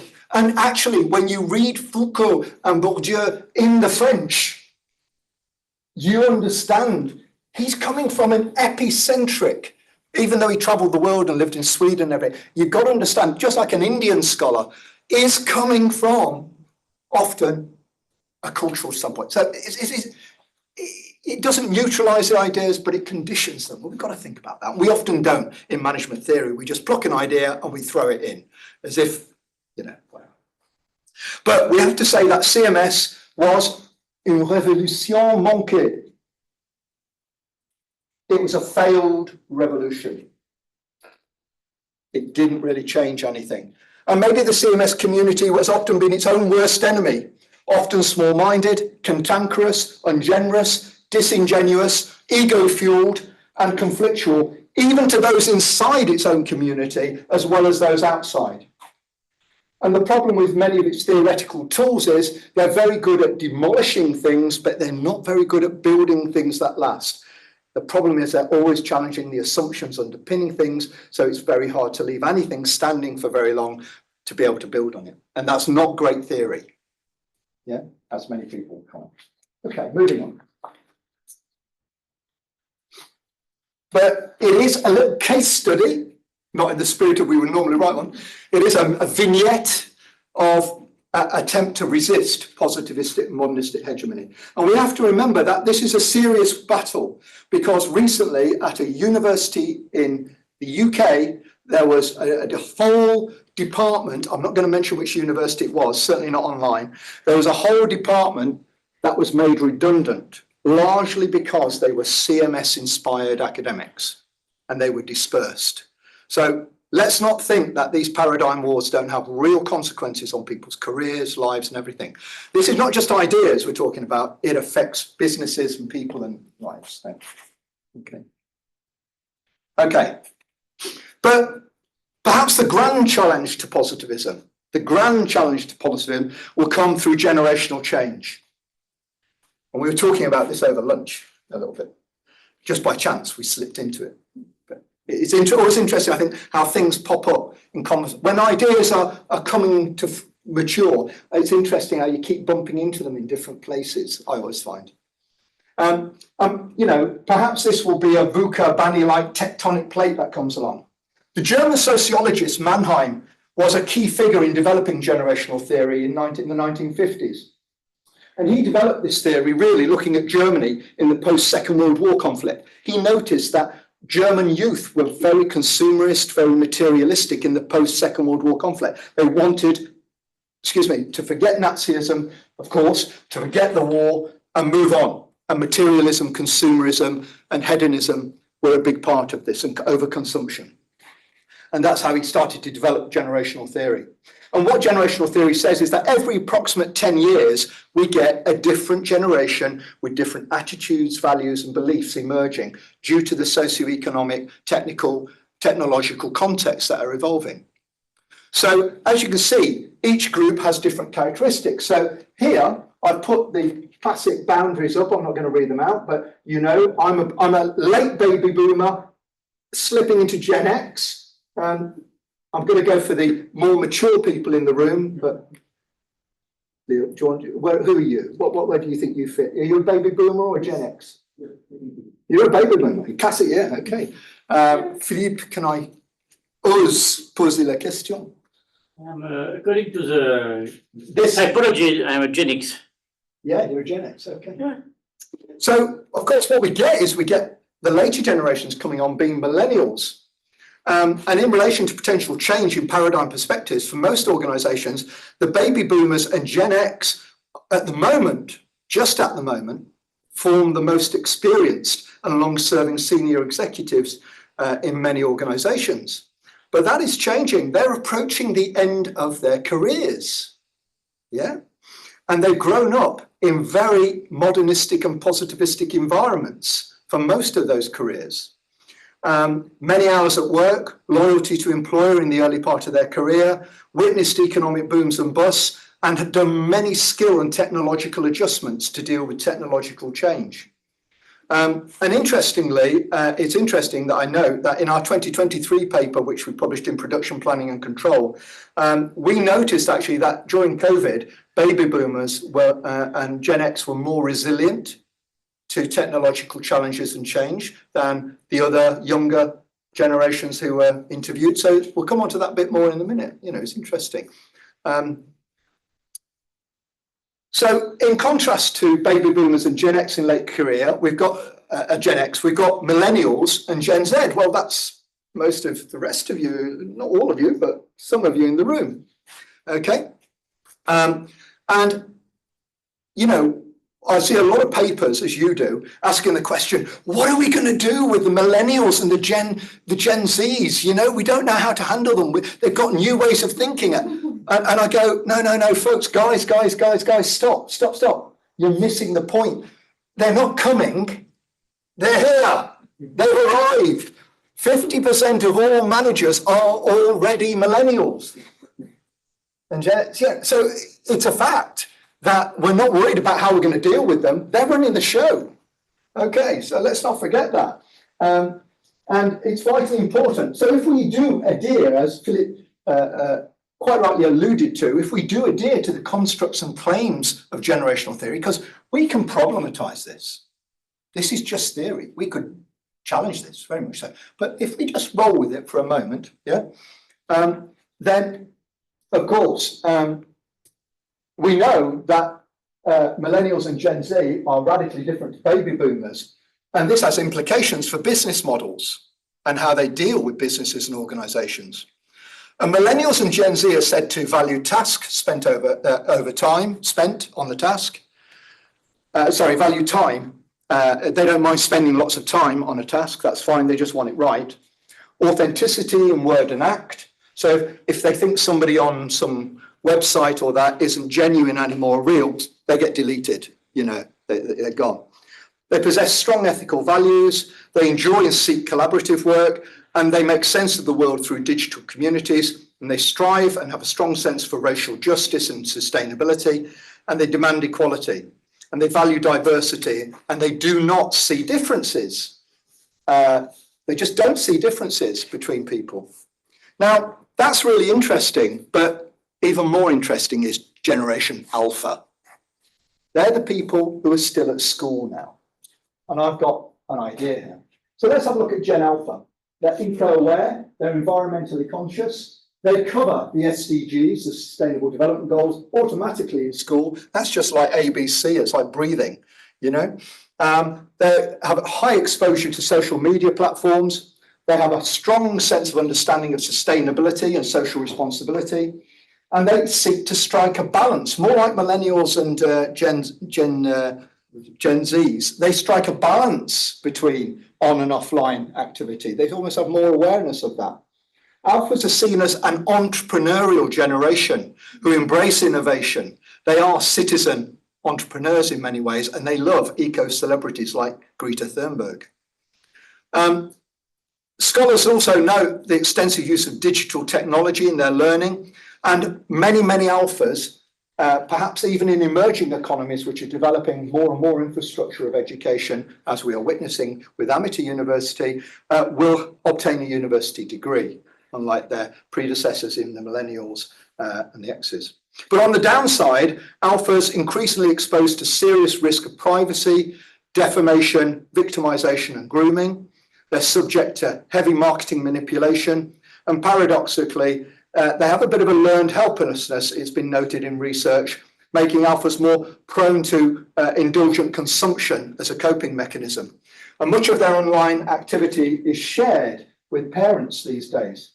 And we could go on and on. Clinical psychologists suggest that alphas view themselves as being more vulnerable and less able to cope with disease, death, anxiety, or societal threats. So basically, they feel these extremes very, very personally, whereas I don't.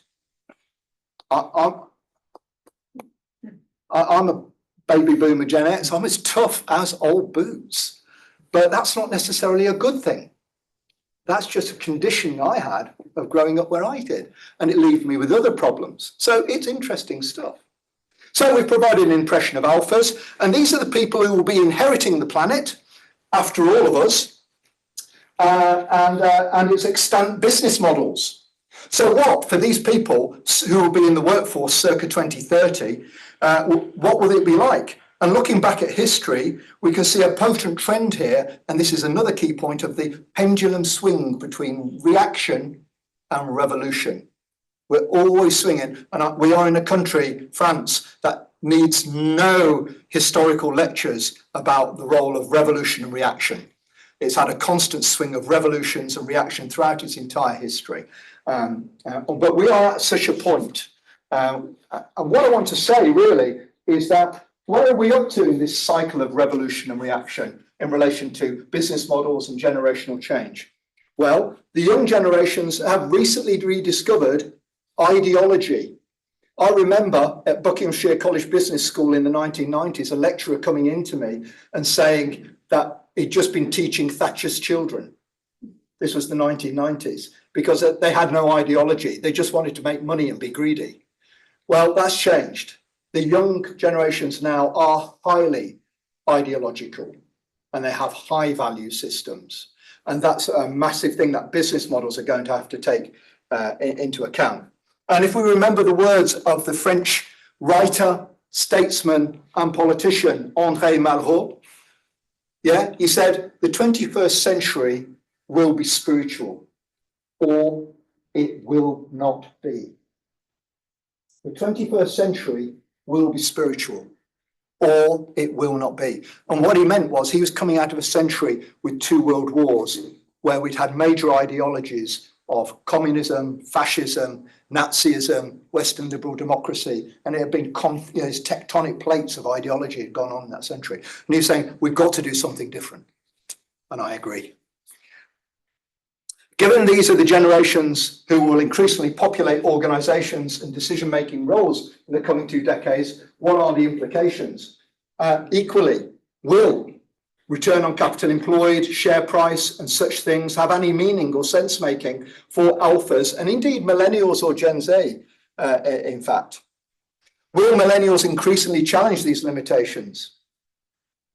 In fact, and many have not yet realized, as we've argued, are terms such as sustainability, corporate social responsibility, circular economy, and sustainable development goals just provisional language of transition, moving from one epoch to another?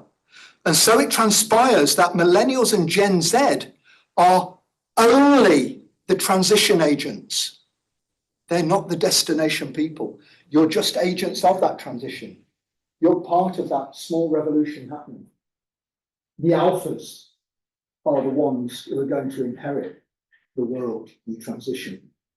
You're going through the messy bit. Yeah. And of course, transition will carry on after that, but we're going to see very different business models. And so how will that world look? Well, hell, I don't know. I'm going to be dead. But let's have a guess. I think we're going to see political and ideological and social movements emerge that do not yet exist. And they will affect business models and organizations completely, because they will have to adjust to deal with those movements and the demands of those movements.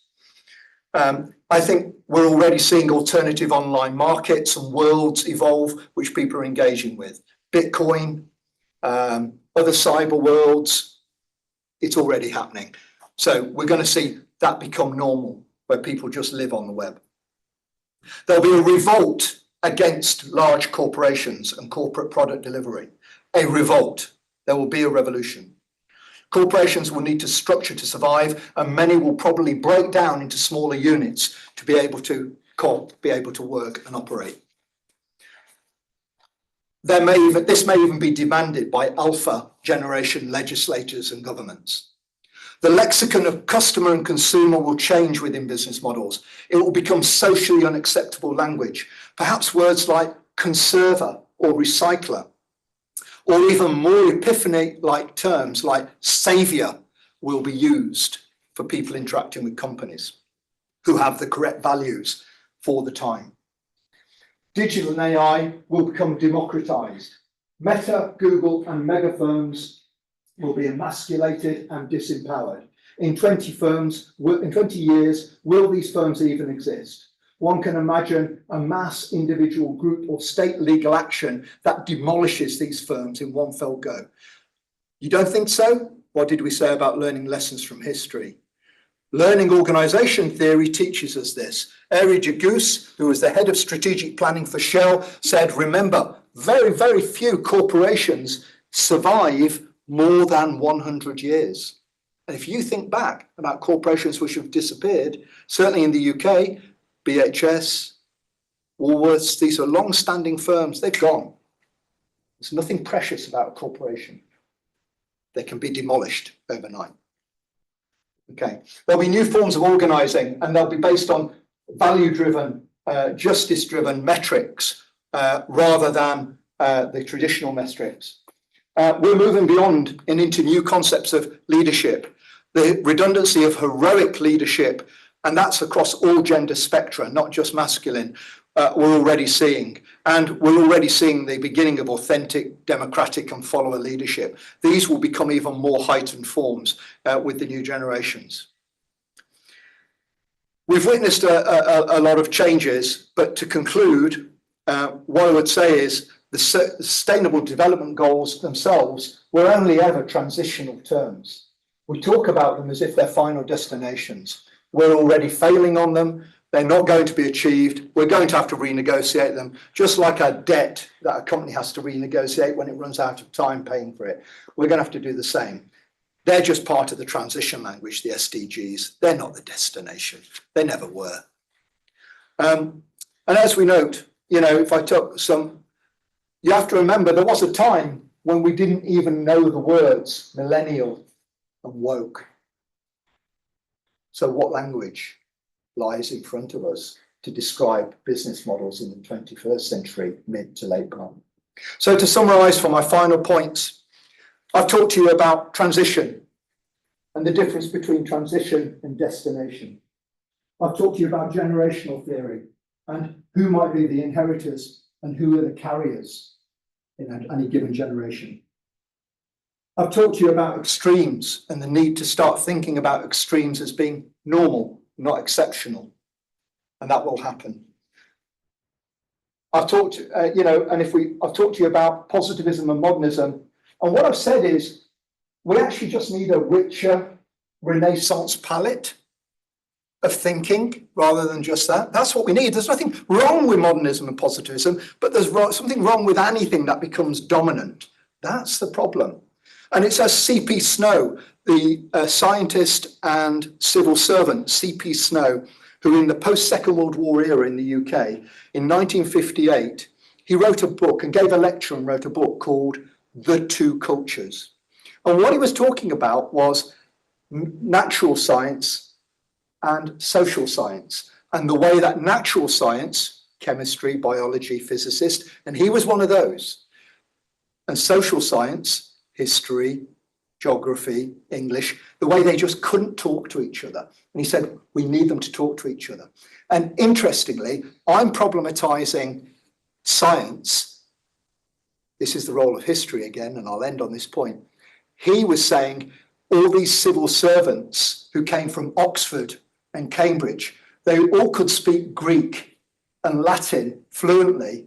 And they were the people, they were principally the men, there weren't many women because of the sexism, but they were the men making the decisions about the future of the world and the future of the government. And he said, where's the role for science? And he wanted people, he said, these people don't even know the first law of Newton. He said, that's the equivalent to not being able to read or write. And so even then, he was making the reverse call I'm making. So we seem to have gone in a complete cycle where C.P. Snow got his science there, but we seem to have pushed out social science from our thinking. Ladies and gentlemen, you've indulged me enough. You've been very attentive. I really appreciate it. I have completed my presentation of thinking. Over to you.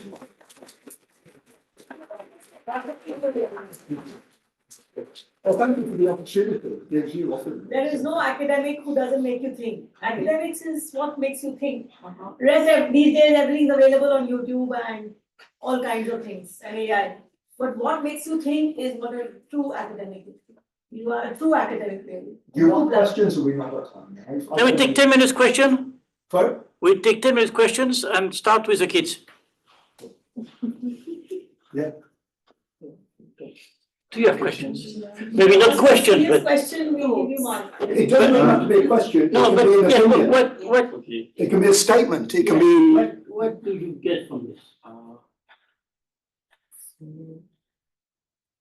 Is that like Greek or strange language or? Do you want to throw tomatoes at this way over this way or something? It was a thought-provoking, like we learned about the generation gaps and the extremes. We are not aware about that. We have to thought about that. The extremes are now. It is possible. So you're a millennial or a Gen Z? Gen Z. There's a big literature on extremes and it really emerged in the last 15, 20 years. Yeah, it's very interesting. Yeah. Yes, It's a comment actually, it's very thought-provoking in the sense that there is some literature that's coming out of knowledge creation, knowledge management that kind of confounds the different paradigmatic approaches, epistemological approaches, and encourages a multi-paradigmatic approach to research in that area. I've written a piece myself on the need to move towards multi-paradigmatic cultural studies. So to me, this speaks to me very naturally. It's like the limitations that we have in positivistic, modernistic studies need to be overcome by looking at the same problems from a different angle and therefore adopting a different epistemological and methodological approach. I agree with what you said about the CMS as well. My main concern about CMS, and yes, we are familiar in France with what happened in the UK, and quite a bit of that influx has enriched GEM, let's put it that way. Because many of our colleagues, we strengthened our CMS team, if you will, as a result of that. But what confuses me about critical management scholarship, despite the fact that they allow for postmodernistic, post-structuralism, social constructivist kind of research, what bothers me is perhaps the constant criticism without actually having a solution to something. I can agree with being critical, and I think that's what we do with our doctoral students as well. We encourage them a lot to be critical. My problem with that is that being critical for the sake of being critical does not add value. And while a critical thinking mindset is required, being critical for the sake of the exercise itself doesn't take you anywhere. Yeah. So it also gets you sacked from your job. it also gets you sacked, but Or not, depends. or not, not. Depending on the institution. Yeah. But my problem is that I see where you're going with the future. I see where you're going with business models, because you're applying the same multi-paradigmatic epistemological approach to business models that has been applied, let's say, in Barbara Saniawski's work to knowledge management, in my own work to cultural studies and the like. But my philosophical problem, Peter, is, are we ending up with a linear mindset? Are we saying are we ending up with a linear positivistic mindset ourselves? Are we falling into a trap saying this is what will happen? Attention. Because you started by saying that there would be a variety of influences on any outcome. There are a variety of influences on here. So one has to assume that even in this problem that we're addressing here, going forward, there could be a variety of influences that break the flux in this direction, right? So while there is an influence, there could be counter influences, which might slow down the process or which might not result in that outcome. Of course. Right? So are we falling into our own trap? We always are. I think that's the problem. I think we're always hostages to our next great idea. And I think probably I'm thinking the way forward in the 21st century will be almost this ability. We pointed at it with agility and speed and all these sorts of ideas, but this ability to almost flip paradigm. We used to call it flexible specialization when we, started talking about manufacturing, but this ability just to flip the whole model, the whole thing. Now, it's hard for an organization to do that. It's easy for an individual to do that. Right. I do it all the time. Yeah, because I'm quite influenced by special forces thinking, and I talk a lot with special forces people, and they're very trained at it because they're dealing with changing situations all the time, and they go there, they do that, they become that, they do this. It's harder when you try and institutionalize that in an organization. I think the other thing that will always play a role is our roots, our culture. We like living in a place with a particular environment. We don't necessarily want to reinvent that or change that every time. So we don't want that to be threatened at any point, but we have to leave that at some points to go into the world and work and travel and meet other people. I can't stay in my back garden, but the office in my back garden. I think education also has a role to play. I remember growing up in India, I grew up in an environment which was very esoteric. It was very open to all kinds of thinking and all kinds of challenging one belief system with another belief system. That kind of switching was permanent. And that was a good training. But that I think some education is valuable. I'll put it this way. I know a lot of people who are called professionally trained, like solicitors, lawyers, barristers, engineers, chemists. They're fabulously trained in engineering, the law, but they can't think or argue their way out of a paper bag on a social issues argument. No, So I think there's an interesting, when we use this idea of education, I agree with you, but I don't know quite how to do it. I need a richer idea of education. It's all right, you know, I think we need, one of the things we're losing in the UK, and I don't know how it is in France, we've lost the ability, we've lost the desire, the ability to argue with each other. And in Britain, nobody will argue with each other anymore on issues because they're frightened of being labelled an ist. Or you're racist, or you're sexist, or you're this. People in the UK are terrified of having an open debate with people on social issues of the day. And this is even happening inside homes where younger children aren't so happy with some of the way parents are thinking. So this might be happening in other countries, other contexts too. So we've got a real problem about the ability to exercise free speech within proper boundaries and correctly to help organisations. And this has got a major effect on organisations and business models and everything we do. It's not just that, it's everything. So I was actually coming at it from the opposite angle, because I think growing up in India allowed me to be very assertive, very agile, to shift paradigms very easily. But going through the entire education system in the West and the PhD and all the rest of it, I remember a discussion I had with a colleague when I was working on my multi-paradigmatic paper, and I presented it in-house, a very respected colleague whom I have a lot of admiration for. He said to me, but Tarun, what you're saying, the fact that you can use two paradigmatic approaches, is like saying I have two glasses and I'm trying to wear them at the same time. And I said to him, look, first of all, there are bifocals. Secondly, I'm not talking about bifocals, I'm talking about multifocals. The need to change lenses when we are looking at different problems. But that was a hard sell. The paper got rejected multiple times. Because your friend was, the best one was myopic. But using the same paradigm. But even the reviewers and the editors were not open to that, because I think we live in a world where we are required to subscribe. Yes. And you're required to say what kind of paradigm you're loyal to. Yeah. And if you say that you don't necessarily want to subscribe, or you say, I don't know, and that could be a valid answer, then you're seen as being ignorant or disloyal. Well, if you don't fit in journals, if you don't fit in to what's required by the journal, you don't get published. Certain top journals. It's only other journals who are open-minded. Some of our journals are more open-minded. The one I run, IJOA, it's not a highly ranked journal, but we're very open-minded. We publish everything. But lots of journals we know in the journal writing business, if it's not laid out in a particular way, taking account of particular things, you're gone.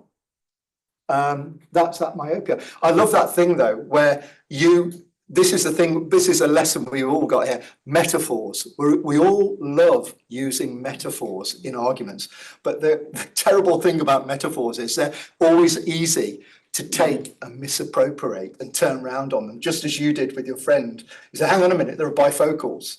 He said, you're trying to use two glasses at the same time. Yeah, what about bifocals? And that's the problem. Metaphors are fantastic educational devices, but they're so easily misappropriated by quick minds who can take them and just turn them around on you. Yeah, just a few comments, and then maybe we can go and have a coffee. On CMS, you may not know it, but in France there are 3.5 strong places for pre-command studies. Oh, where are they now? So there is one, the big one at university is University Dauphine. Oh, really? Okay. With a kind of offset in Montpellier.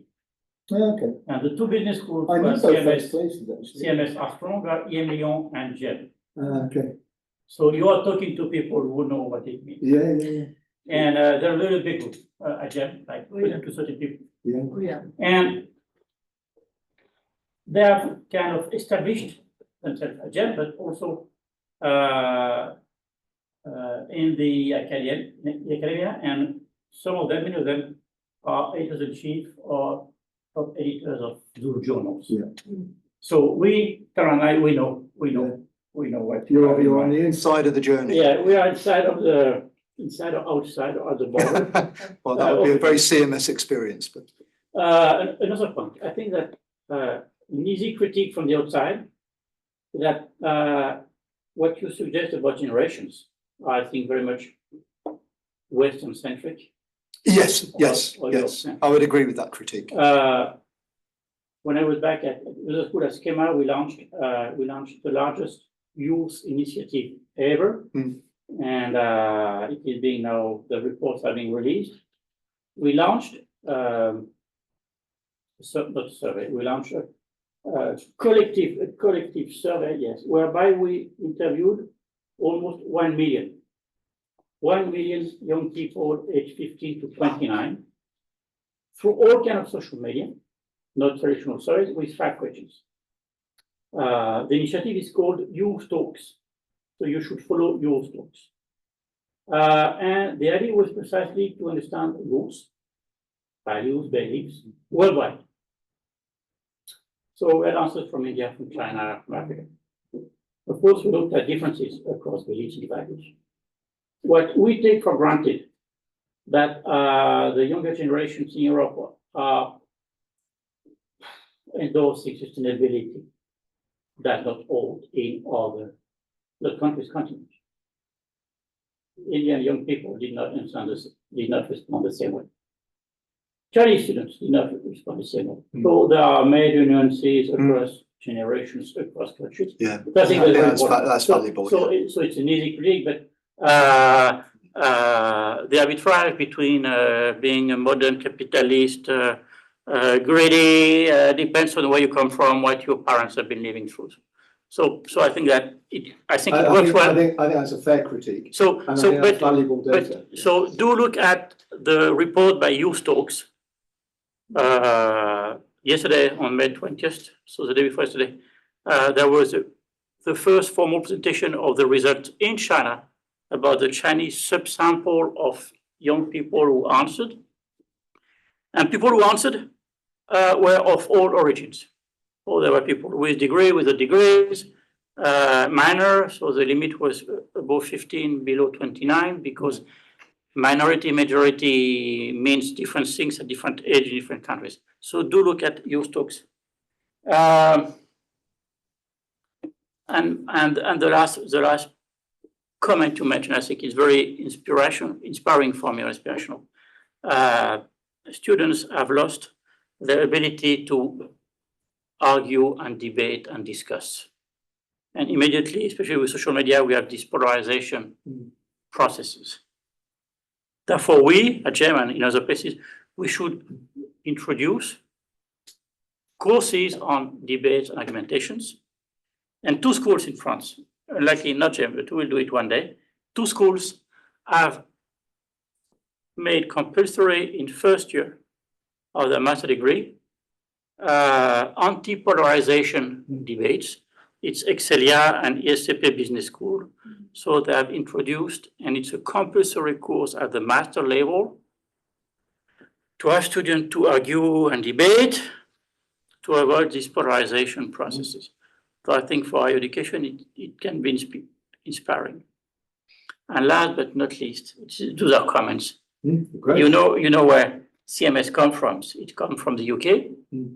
And it comes, I don't know whether you know it, but it comes from Margaret Thatcher back in the 80s. This is the Gray and Fournier paper. Yeah, so this is what is great, that Margaret Thatcher, right-wing, conservative, developed the critical management study. So the no-Marxist or no-Marxian perspective, because remember 1983, there was a big strike in the UK, and then big miners' strike, more than a year, and they lost. And then 1984, she decided to make universities profitable because they were loss-making. So she decided to privatize university. And what happened? Of course, there were some faculties that were left. So the faculties had to generate revenues. And of course, there were some faculties who were not able to attract revenues because they had no students. Those faculties were faculties of sociology, linguistics, history. Guess what? And they were full of Marxists. Yeah, and they were full of, and of course, those faculty members, big professors, they had to make a living. They had to make a living in terms of labor market. And at the time, there was growing demand by students to study economics, business, and management. So those people, sociologists, linguists, and historians, they reinvented themselves as management professors. They moved across the business. They moved across. What did they know? Where were their core competencies? They were able to read, historians read, Lacan, Bourdieu, Derrida, all those French philosophers. They were able to talk, linguists, to analyze words. So they were able to give critiques. They had an historical perspective, so they were able to.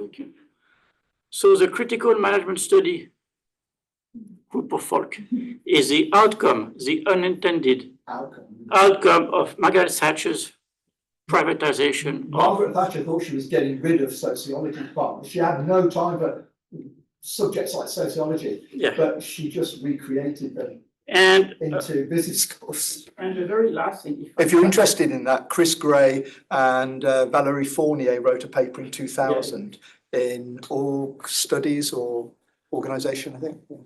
And there was maybe a very last thing I used to say, if I find it again. Just to illustrate your point about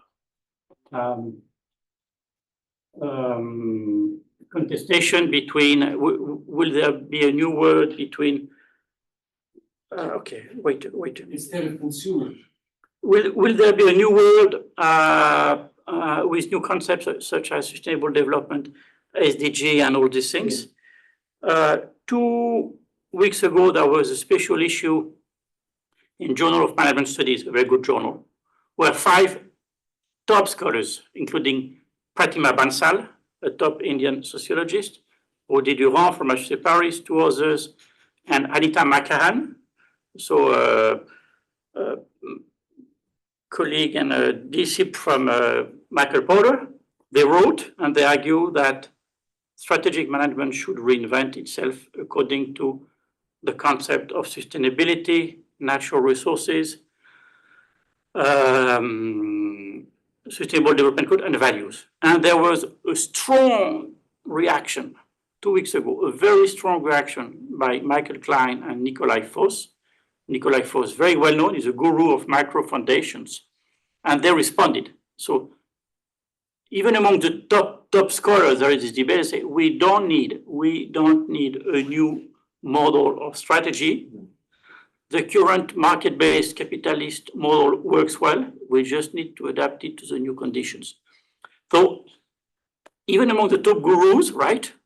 And they are really the gurus in our domain. They compete on the plausibility of this kind of model.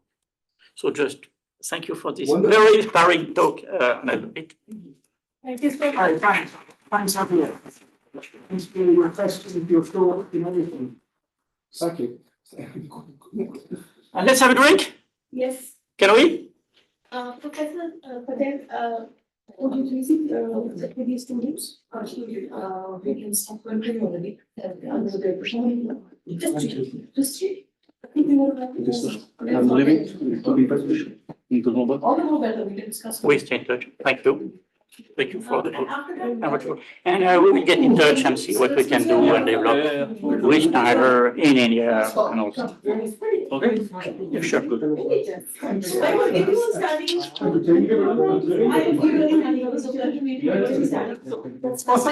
for your engagement. And his kids go to football in September,